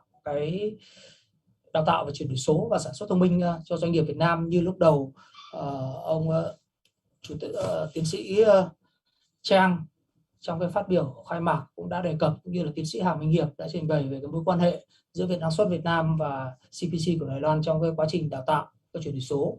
Tất nhiên là trong cái giai đoạn vừa rồi thì do cái Covid, thế nên là một trong những cái nội dung hợp tác là trao đổi chuyên gia giữa Việt Nam và giữa VNPI và CPC thì cũng chưa thực hiện được. Thì chúng tôi đã cố gắng để tổ chức thực hiện những cái webinar để cố gắng là đào tạo được cho các cái doanh nghiệp Việt Nam về chuyển đổi số. Tiếp theo những cái webinar lần này, trên đây là một số các cái hình ảnh về cái quá trình hợp tác đào tạo về sản xuất thông minh với lại CPC của Đài Loan. Thế là các cái mô hình đào tạo có bao gồm kết hợp giữa cả cái lý thuyết và những cái thực hành ở trong những cái phòng lab. Cái phương pháp đào tạo của CPC đối với lại cái quá trình chuyển đổi số và ứng dụng các cái công nghệ của 4.0 thì nó rất là hiện đại. Thế và cũng hy vọng là sau đợt tới, sau khi Covid thì chúng tôi sẽ kết hợp để tổ chức được cho nhiều các cái doanh nghiệp Việt Nam tham dự các cái khóa đào tạo về chuyển đổi số và sản xuất thông minh để về thực hiện ở doanh nghiệp của mình. Ngoài ra thì VNPI cũng hợp tác với tổ chức năng suất châu Á. VNPI vừa là thành viên Tổng cục Tiêu chuẩn Đo lường Chất lượng, vừa là thành viên, và VNPI cũng là thành viên NPO là tổ chức năng suất quốc gia, thì cũng đã hợp tác với lại tổ chức năng suất châu Á để thực hiện các cái khóa đào tạo và xây dựng cái lộ trình chuyển đổi số cho doanh nghiệp Việt Nam. Thì cái vai trò của Viện Năng suất Việt Nam trong cái quá trình mà chuyển đổi số của doanh nghiệp thì là quý vị có thể thấy là các cái bộ ngành và chính phủ thì đưa ra các cái chương trình, ban hành các cái chương trình để hỗ trợ cho các cái nhu cầu phát triển của doanh nghiệp và tập trung vào cái việc mà tuân thủ các quy định của nhà nước. Trong cái đó thì Viện Năng suất Việt Nam thì sẽ cung cấp các cái dịch vụ và các cái giải pháp để hỗ trợ, biến các cái chương trình hỗ trợ của nhà nước thành những cái thành công của doanh nghiệp. Và chúng tôi tập trung vào những cái mục tiêu chiến lược của doanh nghiệp trong cái quá trình mà chuyển đổi số. Thế thì Viện Năng suất Việt Nam cũng phát triển một cái mô hình chuyển đổi số, mô hình cải tiến năng suất tổng thể, và cũng kết hợp với lại cái quá trình chuyển đổi số. Nên chúng tôi lấy ba cái yếu tố nền tảng, tức là xây dựng cái cơ sở vật chất, cái nền tảng số rồi là tạo động lực làm việc, đào tạo để nâng cao cái chất lượng nguồn nhân lực, làm những cái yếu tố nền tảng cho doanh nghiệp trong cái quá trình chuyển đổi số. Tiếp theo nữa là cái quá trình các cái trọng tâm, trọng điểm của cái doanh nghiệp, đó là cái đổi mới sản phẩm và cái quá trình theo cái hướng chuyển đổi số. Một số các cái hoạt động nào mà chúng ta có thể chuyển đổi số được thì chúng ta sẽ tiến hành chuyển đổi số, rồi tổ chức các cái hệ thống quản lý sản xuất theo cái hướng chuyển đổi số, như các cái bài chia sẻ của anh Khánh hay là của ông Linh vừa trình bày. Các quý vị thấy là có rất nhiều các hoạt động quản trị sản xuất, chúng ta sử dụng các hệ thống như MES hay là ERP hay là CRM để chúng ta quản lý cái hệ thống sản xuất của chúng ta. Thế rồi là quản lý chuỗi cung ứng và quản lý quan hệ khách hàng, hay là cũng là Lean Kaizen để mà giảm lãng phí, tuy nhiên thì theo cái hướng chuyển đổi số. Thế và chúng tôi cũng hỗ trợ cho doanh nghiệp xây dựng các cái chiến lược để nâng cao chuyển đổi số và cái chiến lược năng suất của doanh nghiệp. Thì trên cơ sở đó thì chúng ta sẽ đạt được cái sự thỏa mãn của doanh nghiệp cũng như thỏa mãn của người lao động, và doanh nghiệp sẽ phát triển bền vững. Thế thì cái mô hình tư vấn, cách tiếp cận tư vấn của VNPI đối với cái quá trình chuyển đổi số doanh nghiệp thì dựa trên cái mô hình như vậy thì cũng đi theo một số các cái bước cơ bản. Thứ nhất là hỗ trợ cho doanh nghiệp đánh giá cái sức khỏe của doanh nghiệp và xây dựng cái lộ trình chuyển đổi số. Thứ hai là chúng tôi hỗ trợ cho doanh nghiệp chuẩn hóa được cái nền tảng sản xuất và tối ưu hóa các cái quá trình sản xuất kinh doanh trước khi chúng ta bắt tay vào chuyển đổi số, cũng như là thực hiện các hoạt động cải tiến hiện trường. Sau đó thì chúng tôi sẽ tư vấn cho cái việc mà từng bước để thông minh hóa, thông tin hóa, tự động hóa và thông minh hóa các cái quá trình sản xuất của doanh nghiệp. Và cuối cùng thì đạt được những mục tiêu là doanh nghiệp phát triển bền vững. Thì đấy là một số những cái chia sẻ của tôi đối với lại cái thực trạng. Thì cũng hy vọng là quý vị nhận được những cái, thấy được cái bức tranh về cái chuyển đổi số ở Việt Nam và có cái cách tiếp cận cho nó phù hợp với cái doanh nghiệp của mình. Xin cảm ơn. Dr. Cao Hoàng. Thank you very much, Dr. Gao Huanglong. For our last session, we'll be inviting a speaker from Taiwan, a winner of the National Quality Award and the Business Excellence Award, Dr. Ruifang Liang. Let's welcome Dr. Liang.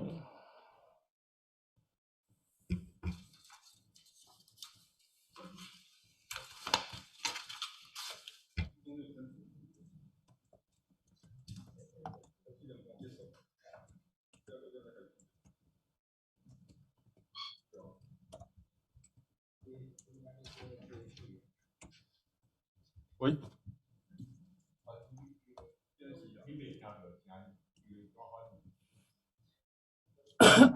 听得到吗？ Hello, can you hear us? Can people online hear me? Great. Yes, I think I can use Mandarin, right? All right. So good afternoon, everyone. I am Ruifang Liang. I would like to share with you the smart manufacturing in tool design and production. So I work at the Accuracy Technology Company. Our focus is on creating CNC wire cutting EDM machines. So allow me to give a brief description of our products. Our products actually come with 5 major systems. Allow me to go back to the previous page. All right. As you can see here, our products have 5 major systems. Wait, I think the clicker is not working properly. I'm not sure why.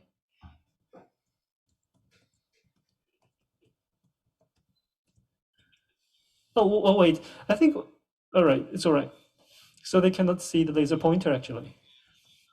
So if we look at the slide, you can see we have these 5 systems for our products. And what's unique is that these 5 systems are all designed and manufactured by our company. And this is of great benefit to how we engage in Industry 4.0. Because as you can see, all the systems were developed in-house. Therefore, it would be easier for us to move into Industry 4.0. This would include the IC design, core software design, PCB design, motor design, and mechanical design. Since the entire system was developed in-house, it's easier for us to work with MES suppliers or the third-party software suppliers. Here we have the various types of machines, various types of EDM, wire EDM machines, and they vary basically in terms of size and output. Next, I would like to share how the wire architecture discharge machine manufacturer in a smart manufacturing factory is set up. So before we move into Industry 4.0, we must be sure that we're at Industry 3.0 first. And by Industry 3.0, we mean automated production, where we add IoT and info flow into the production line, then we can move into Industry 4.0. Here we have the smart manufacturing structure. If we look at the bottom, at the shop floor, is would you use, for example, PLC, SCADA, MES, and at the corporate level, it's ERP and PLM. So our machines are actually at the lower levels. So we would start from the workshop level. What the machines need is an interface to connect with SCADA and MES or MOM.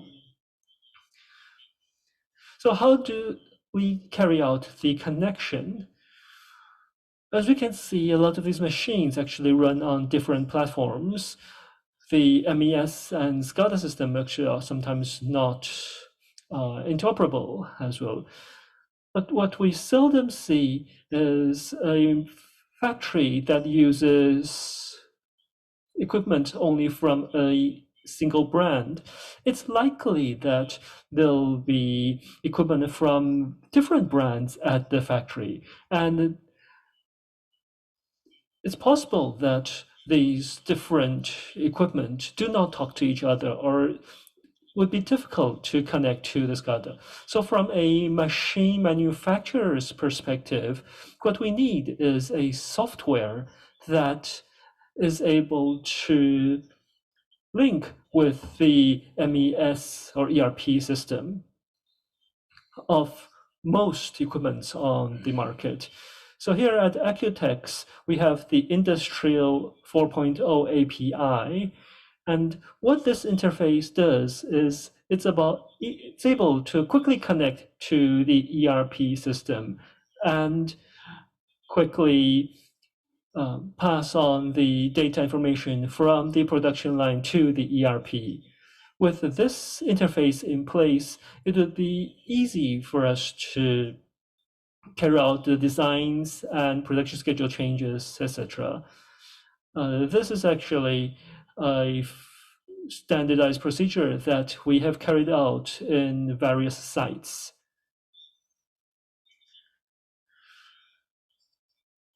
Of course, such a system would require the cooperation of the MES supplier. We can have a smart manufacturing line combined with a third-party software that actually allows us to link to the various controllers currently available on the market. So we're using their platform, the SimForce Intelligent Production Platform. And this is, of course, just an example. I'm sure there are many other platforms that serve a similar function. Here, I'd like to show you material and the raw materials that would be transported by the automated guided vehicles. The 3D measurements would also be carried out automatically, and all the information needs to be interconnected. For the machines, we need automatic threading and also automatic calibration, and to identify the starting point, and also automatic shifting and punching, and also removal of work pieces.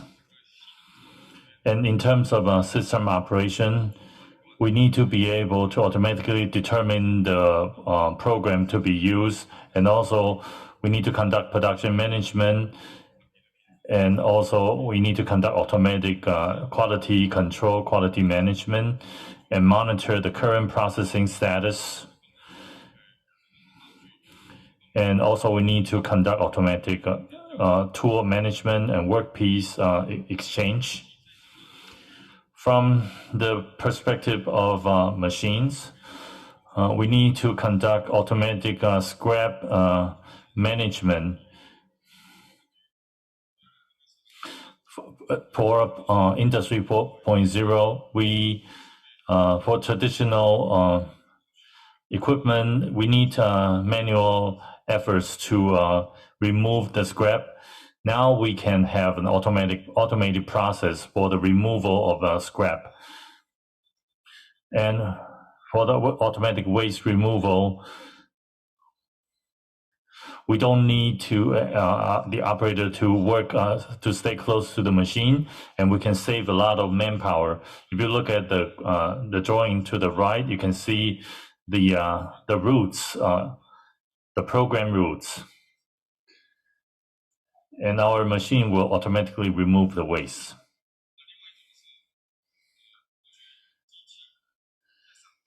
This is another method. In the past, when you put a workpiece load the workpiece on the machine, you need manual effort to adjust the workpiece, to calibrate, adjust the position of the workpiece, and you need skilled engineers to make the adjustment. So, in order to streamline the manpower, we designed a mechanism for automatic calibration. We have a probe that will automatically measure the workpiece to determine whether the workpiece is parallel to the machine. Even if it's not parallel, after the measurement, the probe will use the program to conduct automatic rotation and to rotate the coordinates of the workpiece. And this is an example. If you look at the picture in the left, that is our clamp. And we can design this, we can configure this offline. And then the robotic arm will put the workpiece on the workbench automatically. And then the probe will measure the location of the workpiece and to convert the coordinates to the correct processing position. This picture depicts an automated demonstration production line at a company. You can see robotic arms for electrical box and also bunker and the wire EDM.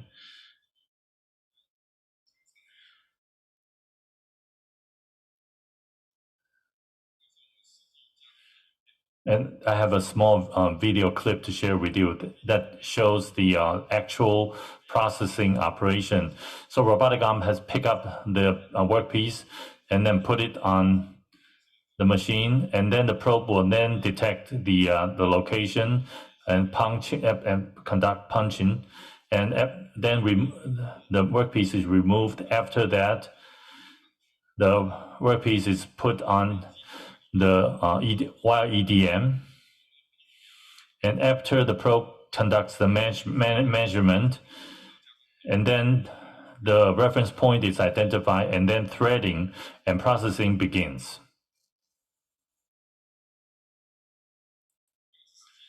And this is the actual video, and that is playback at a faster speed.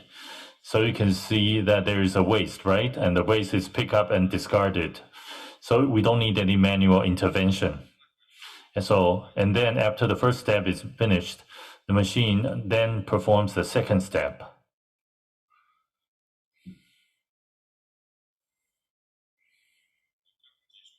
Now the processing is completed. Now the robotic arm picks it up and put it back to the bunker. So the operation is completed, and this is a automated production line that we have set up within the company.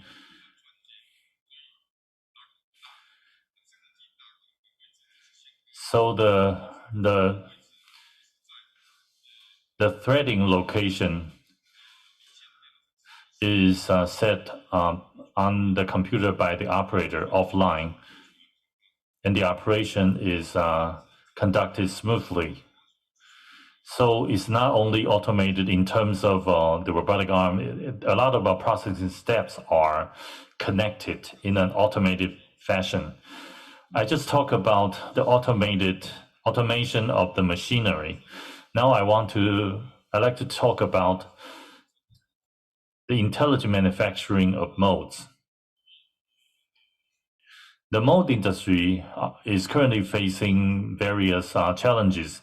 The first is that the process is very complex, and also the demand is really complex, and also the cost is high, and the greatest issue is the skills. And also it's very difficult to find skilled labor, particularly for people after the 1990s. They are more reluctant to work in the factories. So I believe that in Taiwan, in the next 10 years, it will be relatively easy to have this completed because of a shortage of human resources. So automation is something that is direly needed at this time. Now, in terms of the processing flow, from the left, you can see the mold design, and then you come up with the BOM, and then you proceed with the process design, and then CAM and CMM electrode design, and then the parts, the setup of parts or work pieces, and also the machining and measurement of parts, and then mold assembly, and also forming and testing of the mold. And there are different processes of the materials for each step. We need very good automated steps. And also the data should be readily available for different processing steps. So after the molds are designed following a 3D design step, all the data are connected and integrated. So in terms of our smart manufacturing solution, at the cyber side, you can see ERP, BOM, CAD, CAM, MES, and MOM.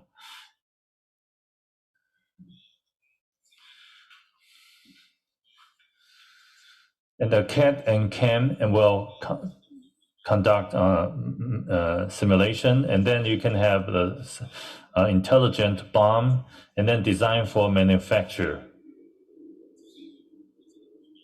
and also design management. And then at the physical side, you can see CNC, EDM, and the 3D measurement. And then the loading and offloading of parts and automatic warehousing. And then all these steps can be completed in an intelligent manner to complete smart manufacturing. Now, let's compare the traditional process with the smart manufacturing. And on the top, you can see traditional manufacturing setup. You can see that over a long period of the time, only 50% to 60% of the time is spent in machining. For example, the pickup and adjustment of the parts, loading and unloading, and measurement reports. Actually, these are very time consuming. For smart manufacturing, a lot of steps can be conducted offline. After molds are designed, actually the results are almost all the results are known. So almost 90% of the time is spent in the real machining operation. Now you can see, but I just introduced a comparison in terms of time. For traditional manufacturing, you need about 18 to 22 days, assuming 24 hours a day. For smart manufacturing, the lead time is reduced drastically, and some operations can be done concurrently. So the time can be reduced from 18 to 22 days to 9 to 12 days, or at least a 45% reduction of the delivery time. And the time that is reduced is due to the integration of data. The actual machining itself doesn't save a lot of time, but the data integration is a very critical component for the time saving. And also, smart manufacturing can be applied in various industries, in aerospace and precision manufacturing. There are different fields or industries in which smart manufacture can be applicable. So what does smart manufacturing include? Well, actually, it covers a lot of fields. This is a table that is commonly used when doing discussions about Industry 4.0, from IoT to PLC, and also connection with other machines or robotic arms through PLM, or you need PLM, and also you need to CAM and PLM, and also simulation, analysis, and measurement, and you need to be connected with ERP and MES, so that you can conduct MOM. And this is a picture of a comprehensive system. I'm happy to say that a lot of companies have introduced this solution. Now, in terms of the Industry 4.0 precision machining solution, including a flow and IoT and know-how and CAD/CAM, etc. So this is a very big system. So from the quotation system, from the inception of a plan to design analysis, and also the mold design, warehousing, BOM, procurement, management, machining, measurement, production scheduling, and this wire cutting, assembly, testing. All these steps are covered. So this is a very comprehensive and large system. And we can save a lot of labor thanks to the system.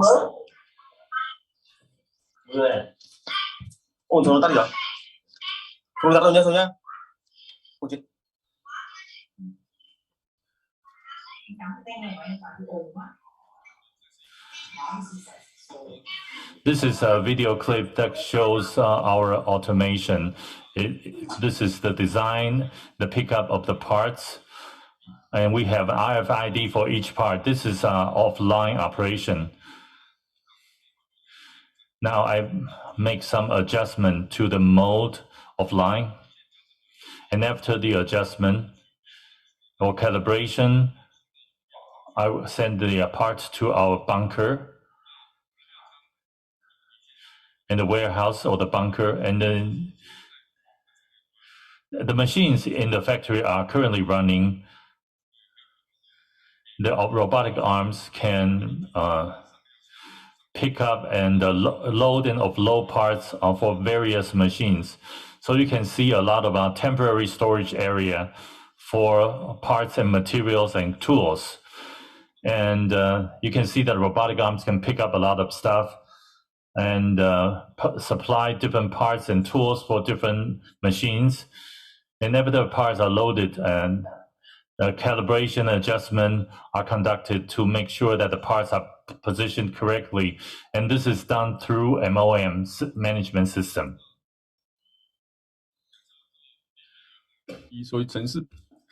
And because of the RFID system, the software or the program will know which route to take, which parts to pick up, and what does the CNC machines need to do.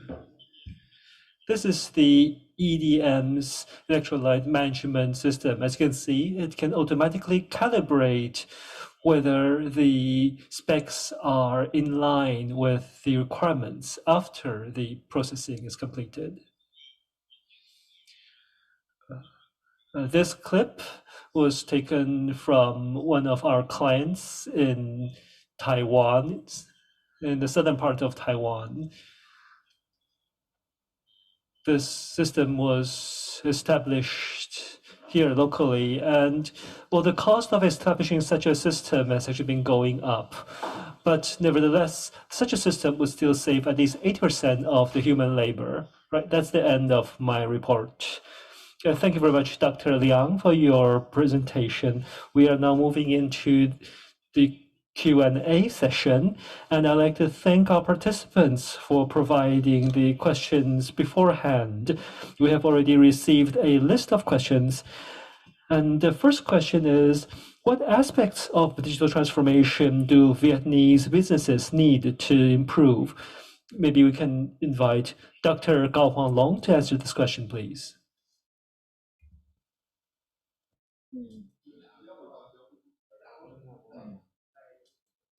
Dr. Gao Huanglong 在吗？ Dr. Long, are you there? Dr. Gao Huanglong? Yes, I'm here. Yes.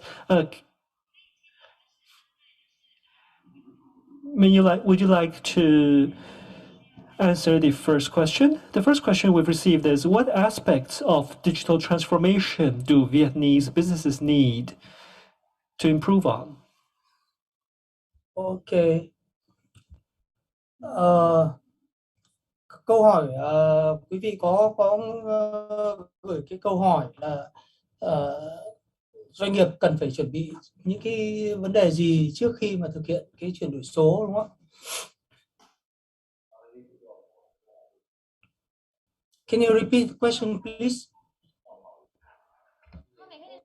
The question was, what aspects of digital transformation do Vietnamese businesses need to improve? Yes. Yeah. Ok. Thì xin trả lời quý vị như thế này. Cái chuyển đổi số thì nó phải bắt đầu từ cái nhu cầu của doanh nghiệp. Thực ra thì là chúng ta phải xem xét xem là lãnh đạo doanh nghiệp mong muốn như thế nào đối với cái hoạt động chuyển đổi số của doanh nghiệp mình. Thì các cái công nghệ rồi là các cái công nghệ số thì nó có thể tác động đến tất cả các cái chức năng, các cái hoạt động của doanh nghiệp. Bây giờ câu hỏi bắt đầu từ đâu thì chúng tôi xin trả lời nó là cái bắt đầu từ cái xem doanh nghiệp muốn cái gì. Về cơ bản thì theo quan điểm cá nhân của tôi thì doanh nghiệp mà có lẽ là nên bắt đầu từ những cái chỗ mà mình cảm thấy có vấn đề.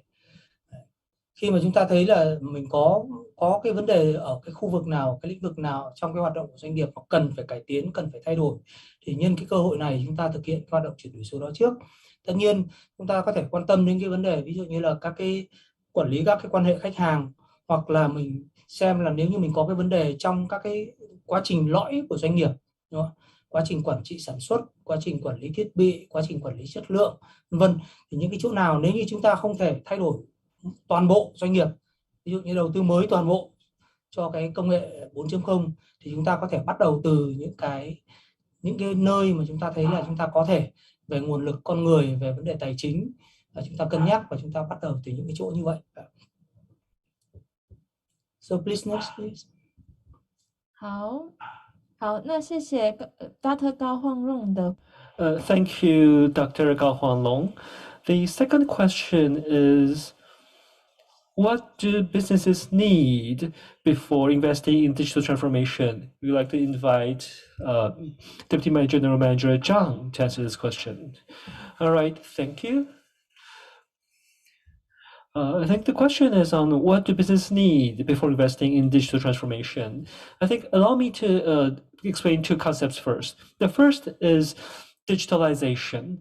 So when we talk about digitalization, people think about there's a real-time production and installing set-top boxes. But it's not just set-top boxes. What I would like to share is, in a production line, there are a lot of SOPs, SIPs, and a lot of certifications, a lot of records, a lot of BOMs, and a lot of material issuance sheets, etc. Especially if we are talking about these data sheets or these notes, the main purpose would be information exchange. And if all these records are taken down on paperback, it would be difficult to carry out a big data analysis. That is, the first step is actually digitization. So in my definition, the worker flow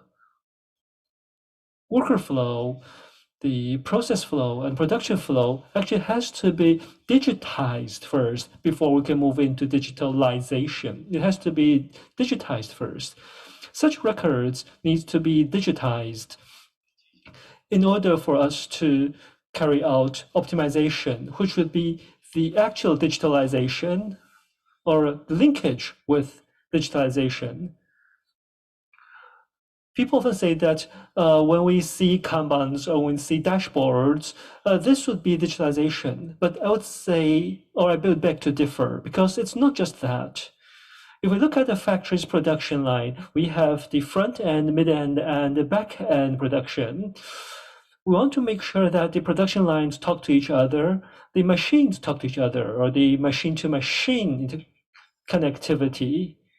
So, of course, when we talk about a factory, the key player will be the production line. And first, we have to make sure that the production line talks to the management system. So if we look at the production line first, we have to make sure that the workstations are connected or are interconnected. The inventory of raw materials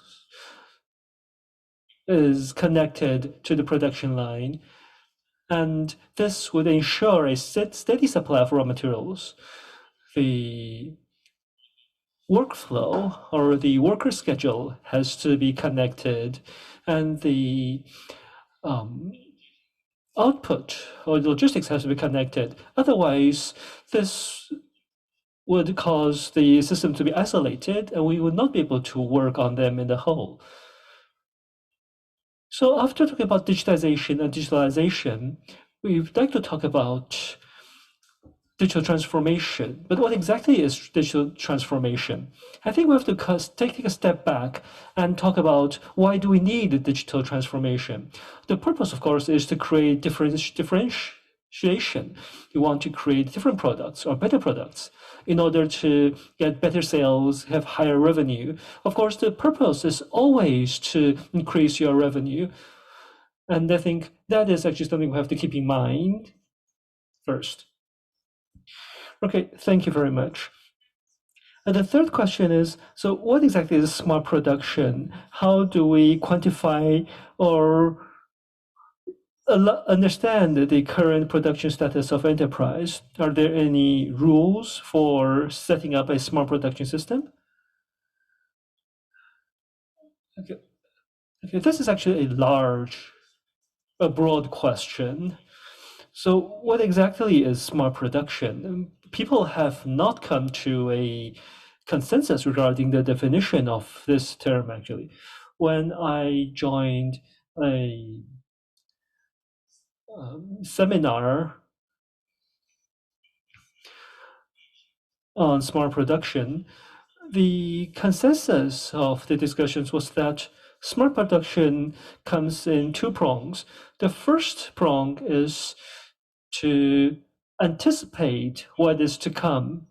For example, if we know when the machine is going to break down, when we need to replenish our inventory of raw materials. That is, if we can know beforehand and anticipate what is to come, then that is part of smart production. The second prong is to take preemptive measures. When we know beforehand what needs to be done, we need to be able to do it beforehand. It is likely that we would get the information first, but the actual actions required may take a lot of steps and cause the factory to be unable to complete actions needed. Therefore, smart production means the factory or the company needs to be able to know beforehand what is going to happen and be able to take preemptive actions before they are needed. So in order to allow this to happen, we, as I've mentioned, we need to make sure that the equipment are interconnected. This would mean the controllers and how they communicate with each other. There's actually a IEC 61131. It talks about the PLC's consolidation. Well, if we look at Siemens or Mitsubishi's protocols, they actually not only have different protocols, but they actually have use different languages.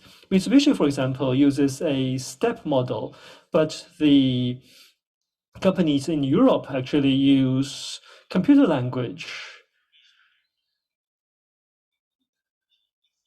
And this has actually forced Mitsubishi to change their protocols, because if they cannot be aligned with the general market, then they would be forced out of the market. So that's why Mitsubishi actually started to use the 5E language as well. So when we talk about the rules, the IE 61134 actually has mentioned the rules and guidelines for smart production systems. I think there's, of course, a simple way to put it, and that is basically we still need to look at the scale of the company to determine what are the good guidelines. So if we look at the software side, of course, we'll talk about CAD or CAM and simulations, PLMs for the graphs and integration. These would all be tools needed. We can even use a 3D printing, integrated printing, to design the tools. And these are all ways to streamline the process. In terms of the business model, we talk about customization. In the past, it's B2B, not C2M, or mass customization. If the company's business model is not integrated with a management model, then this would cause problems. So the integration should be most important. And after that happens, it would have to be connected with the inventory system. And only then can we talk about the MES system. MES also covers production and is basically a bridge between the ERP. And I think this was already in my presentation, so I would not be repeating myself. And SCADA would then be used to communicate with the SOCs, the sensors, and the FLPs. Of course, the sensors would be transmitting the data via InfoLink to SCADA. And these are actually all areas that we need to look into when moving to digitalization. I think the key point is you have to make sure that they are interconnected. I think the communication protocol will still be of the most importance. Thank you. Right, the next question is, for the construction industry in Vietnam, which solutions would you recommend to boost production by improving productivity for SMEs in Vietnam? Let's invite Dr. Cao Huang Long.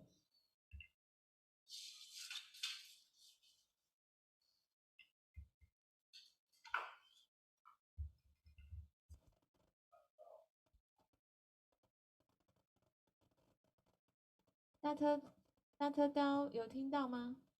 Can you hear me, Dr. Gao? Yes. Come again, please. The question. 问题是什么？ For the construction industry in Vietnam, what solutions do you recommend to boost production by improving productivity for SME in Vietnam? Okay. Đối với các doanh nghiệp Việt Nam để nâng cao để nâng cao năng suất, chất lượng và đặc biệt trong cái bối cảnh chuyển đổi số như hiện nay thì như chúng tôi đã trình bày thì là cái cách tiếp cận ban đầu rất là quan trọng. Trước đây thì các cái doanh nghiệp vẫn thường là áp dụng các cái công cụ để nâng cao năng suất, để thúc đẩy năng suất một cách nó riêng lẻ, nó thiếu cái tính hệ thống. Thế thì chúng tôi khuyến nghị là các cái doanh nghiệp, đặc biệt là các cái doanh nghiệp nhỏ và vừa, thì mình nên có một cái cách tiếp cận mà nó mang cái tính chiến lược, mang cái tính dài hạn, và nhìn một cách tổng thể cái doanh nghiệp từ cái mô hình năng suất tổng thể, chứ không nên là chỉ có thấy Kaizen hay thì chúng ta áp dụng Kaizen, thấy Lean tốt thì chúng ta áp dụng Lean, thế sau đó thì là sau một thời gian rồi các cái kết quả nó không đạt được những cái mong muốn. Nên là để mà đạt được những cái thành công và bền vững về cái vấn đề liên quan đến cái năng suất thì chúng tôi khuyến nghị là nên có những cái cách tiếp cận nó mang tính hệ thống và mang tính chiến lược hơn. 好，谢谢 Dr. Thank you, Dr. Cao. Now the next question is for Mr. Leico Khan. The question is, the digital transformation of which departments are the first and most important? What is the acceptable minimum investment? Oh, yes. For the digital transformation, they have some advantage and also have some disadvantage. Firstly, I want to talk to you about the disadvantage. It means that the first difficult point that you need to pass is the investment. Because for the digital transformation at for generation technology and industry, it takes big investment, and also it takes challenging for any company to control it, because you need, for the first time, you need to make big investment when you did not the market when it's working well or not. And also it depends on your labor and your worker. They can know about your system or not, they can control your system or not, because not only you know about this system, you need to know your colleagues, your worker, your labor, you need to know about, you need to training to let them studying about your system. They should to know very well about this system and can control it. That is the some points that you need to pass and need to successful before you think you get the results of the digital transformation. But after you got and you pass the advantage, so you get some very big boy for advantage. The firstly, it means that you for the BOD, you very easily to get the real-time report every day, every time. So you can very easy to exert your action. The second point, it's for the long time after, you can reduce the worker and labor cost and the dependent on the labor and the labor cost. And you can reduce the mistake, even your market and your order, it's bigger and bigger. And also you can easy to expand and collect to a larger system, a larger company, a larger market without limited. It's some points that I want to say to all of you. Mr. Lei. Thank you. The next question is for Vice President Zhang of CPC. The question is, the concept of a smart factory, how is it different from an automated factory? And this is a long-standing question. I have been, about 35 years ago, I joined CPC. I worked on automation and automated production. I remember my last masterpiece 30 years ago was on automated assembly line for fan motors. And then I study in industrial engineering in a graduate institute. So at that time, I use cans and also a compressor or hydraulic system to set up a motor assembly line. But if you even need to spend one day to change a specification, because you need to make a lot of adjustment. You need to spend one day for the adjustment. But for mass production and repetitive production, the cost is very low. That's doable. It's a low-cost automated production line, and you can do that. But we are talking about small lots small lots and more varied different types of products. So we don't use servo anymore, and we need to have we need to have faster production. We need to use human-machine interfaces.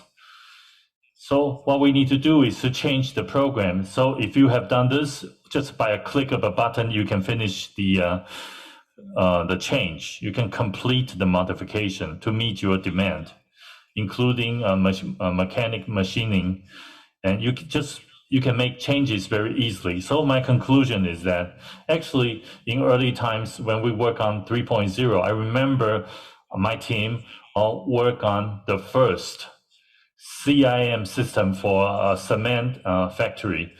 At that time, we had CNC, PLC, and sensor, SCADA, and MES. We had all of these. However, the automation was controlled by computer. However, the flexibility was reduced. Recently, due to mass customization under Industry 4.0, this concept has been changed. So that's the difference I can share with you. Thank you for your answer. The next question is directed to Dr. Liang. The question is how to apply smart manufacturing technology to the current state of enterprise infrastructure. Good afternoon. There are two aspects about smart manufacturing. The first is material flow automation. The second is information flow automation.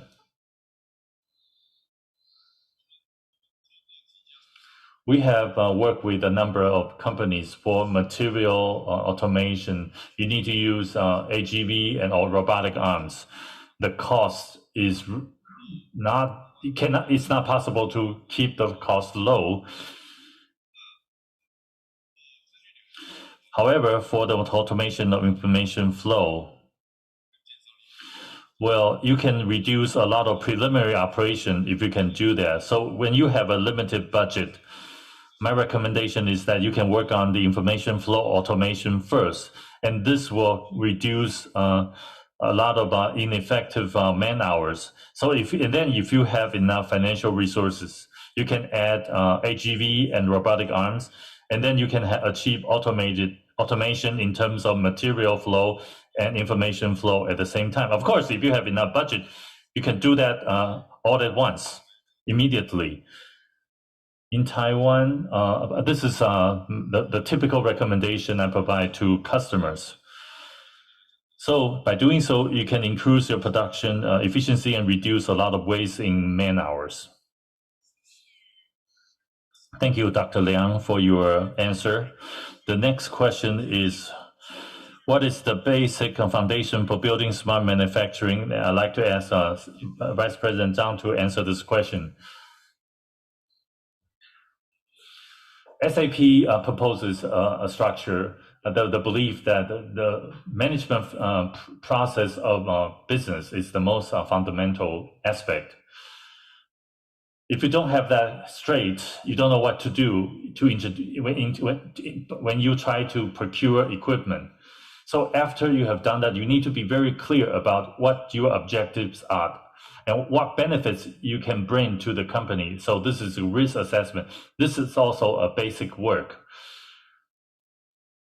Otherwise, if your investment is successful, but if you don't have enough budget, and then you will run into more risks. Now, the next question is how to remove difficulties in the production process for small and medium-sized companies during the pandemic. The question is directed to Dr. Liang. Well, this is a very difficult question. Well, when the pandemic is really bad, well, we have to suffer from lockdowns. There's nothing you can do. But in Taiwan, the situation is slightly better. So, when you achieve 4.0, you don't need a lot of technicians, but the current situation is that we are in the middle of a pandemic. So we need to reduce exposure or contact. For material flow, you need to have a queue. And also the information flow should be as automated as much as possible. To reduce man-to-man contact through digital tools, you can automate information flow. Now, I'd like to echo what Vice President Zhang mentioned. We can conduct lean management, lean production, so that you can reduce movement of labor, and then you can reduce your loss, and also you can reduce transmission of the disease. So lean production is a very important basis of smart manufacturing. Thank you, Dr. Liang, for your answer. Now, the next question is how to the transmitting material production lines and smart factories. This is also a very difficult question for the transformation of smart factories. I think in terms of the direction, we should use our machines to improve the process information, the process efficiency. In terms of the creation of a smart factory, we need to, in terms of the work materials, work orders, and relevant information, all the physical production elements or requirements can be properly controlled. And then we will use the MES system as a core of a smart factory. After you have collected all the key information through cloud computing and monitoring, on top of our sensors, and also the movement, management, and also integration of the equipment. So if we can achieve integrated management, it will be easier for us to achieve smart manufacturing. So this is something we hope that we can achieve smart manufacturing, smart production, and smart products through integration of information. But for companies in Taiwan and overseas, when they often come across the issue, that is how to begin and where should they be heading, the direction they should be heading. And also how far away they are from Industry 4.0. At CPC, we have iPench tool, and we can use the tool to help companies understand the current status of the companies. There are 4 aspects, including the strategies of the organization and smart manufacturing capability. That is the degree of smart manufacturing in terms of lean production, and also the linkage with the external system. Now, in terms of innovation, and it covers innovative process and innovative culture. And then through that, you can understand the current status of the company in that dimension. And then through your self-assessment, you can understand the gap currently facing the company and also the improvements that the company can aim for. Thank you, Manager Tsai. Now, this question is for Dr. Gao.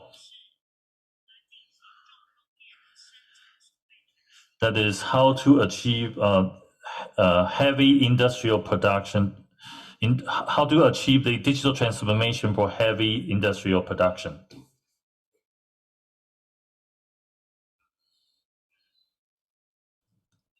This question, please, Mr. Chang or someone. I'm not expert in this production area. 这个是问我的吗？什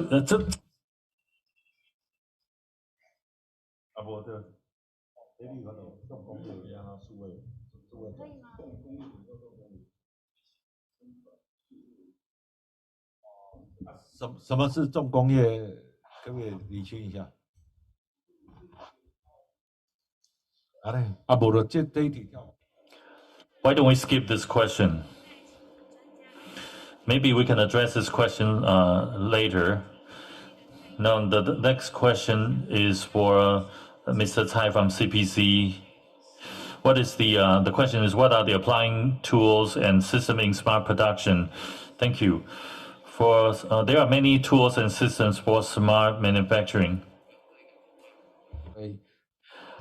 There are, of course, many tools, and maybe I can use this presentation or these slides to answer the question.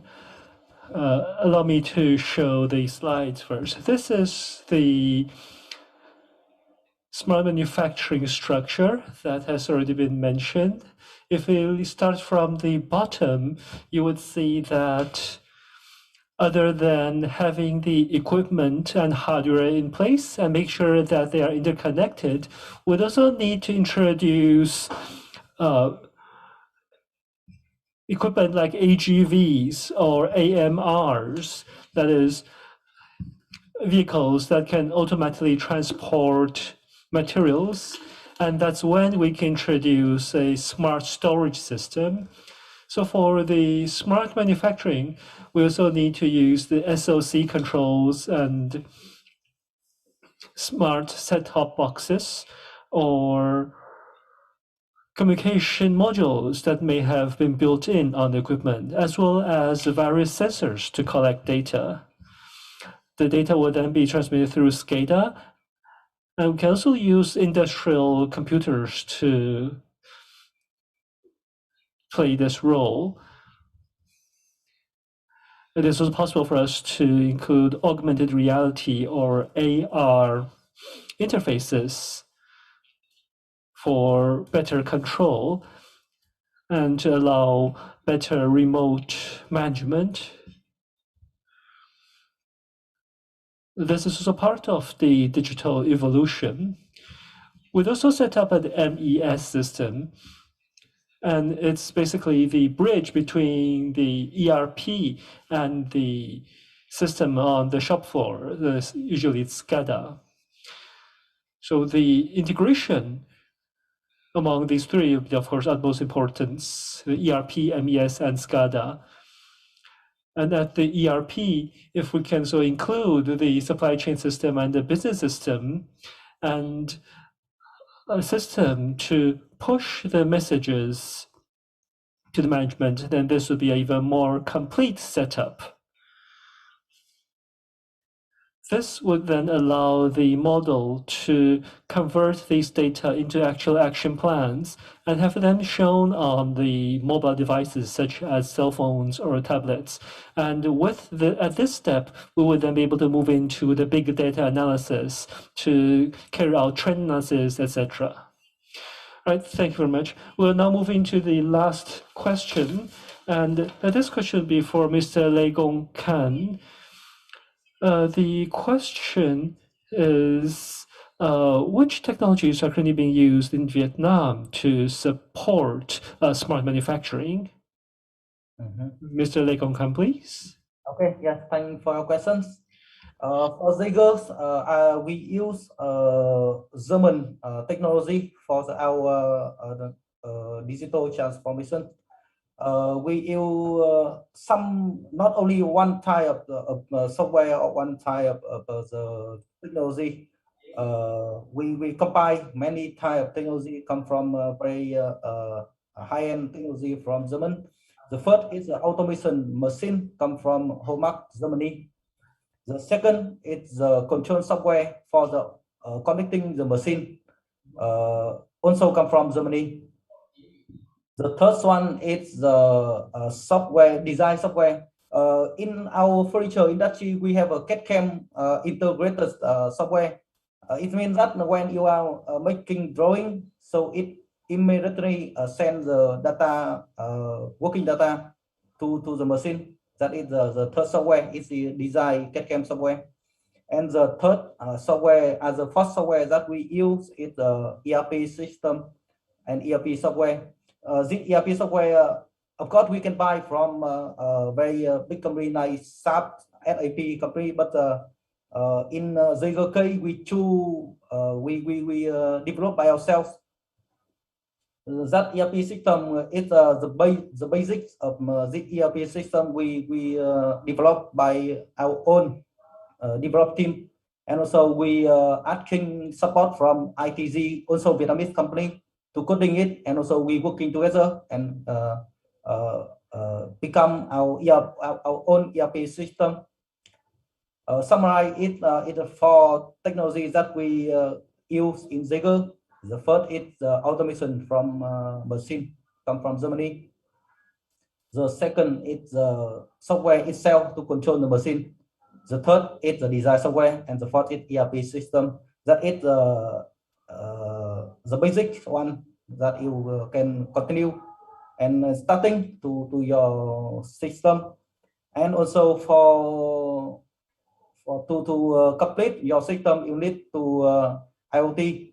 It means that every machine you need to connect itself to internet, to know each other, to transfer information to each other. And also you need to build a very big data to speed up your working. Thank you.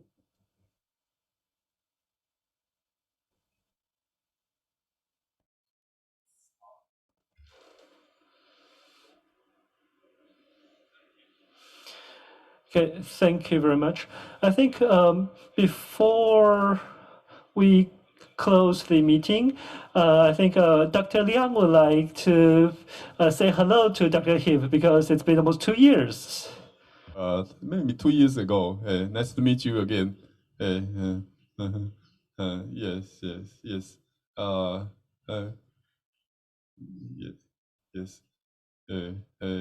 Hope you have a good smart manufacturer in Vietnam. Yeah.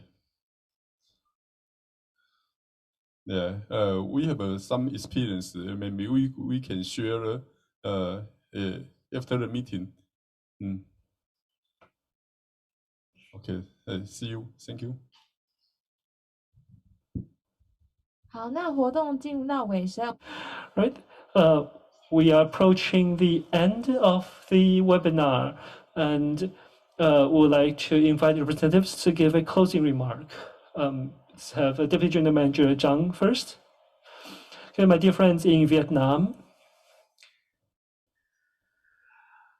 it has been a great pleasure for me to be involved in this exchange today. I have been able to feel firsthand the development and evolution of smart manufacturing in Vietnam. And I do look forward to being able to bring my team over to Vietnam after the pandemic abates.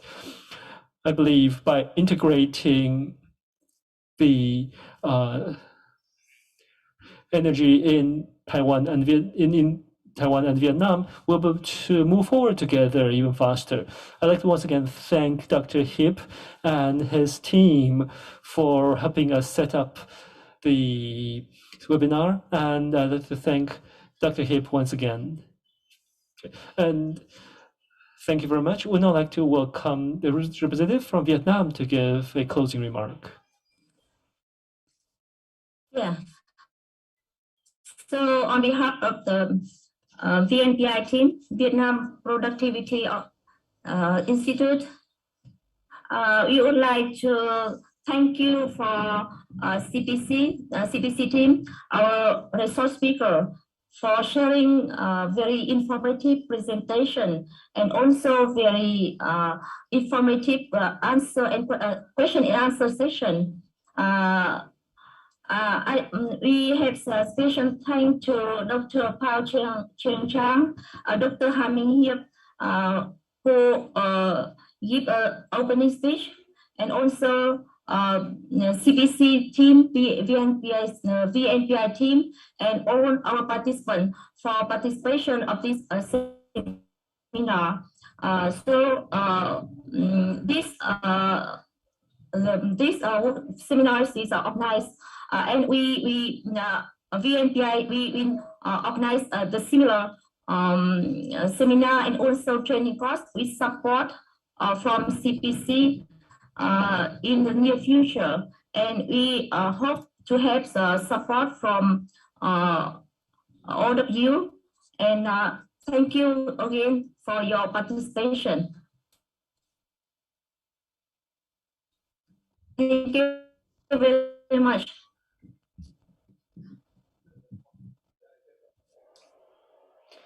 So Dr. Hamming here, you would like to have some word? Okay, thank you. Yeah, and thank you, Mr. Chang Fei Chen. Yeah, thank you very much. So I was very impressed by today, our workshop, because different from 3 years ago. So in the today workshop, we have several organization or partner in Vietnam. They was very interested. They are very interested about our smart manufacturing. And also I was impressed by the presentation by Mr. Chiang Fei Chang. Yeah, you know that 3 years ago we have the approach with the ISA 95, but today we show us about the core procedure of ISA 95 with the journey from the from the SCADA to MOM to PLM and to ERP. Because ISA 95 just from the MES to ERP, but today we have a broader views about our way to the go to the digital transformation step. Because Taiwan and Vietnam, we don't have much money to invest to the high expensive, high cost machine or high technology machine. We have to do our digital transformation way by ourselves. We have to connect the data, we have to process the data, and we have to train our member, our enterprise. And I'm very happy to hear from Mr. Chiang Fei Chang that the Taiwan and COE on smart manufacturing already get reserve the budget to support Vietnam for training. And from our government side, we will try also our best to cooperate and to receive this opportunity. So thank you very much, CPC, especially Mr. Chiang Fei Chang and our friends member from CPC, our friend from VNPI, and our friends from enterprise who joined today. Thank you very much, and hope to see you in the near future. Yeah. Thank you. Thank you, Dr. He. Okay, so thank you very much, and let's wave goodbye, and we'll see you in the near future. Thank you. Okay, bye bye. Okay. Thank you. Thank you. Cảm ơn chị Hiền với anh chị em nhá. Cảm ơn. Hôm nay cảm ơn anh Tuấn Anh và mọi người cũng tham gia. Cảm ơn tất cả các doanh nghiệp đã tham dự hội thảo. Vâng. Xin chào ạ. Vâng. Bye bye ạ. Vâng. Em chào các anh các chị ạ. Vâng, cảm ơn ạ.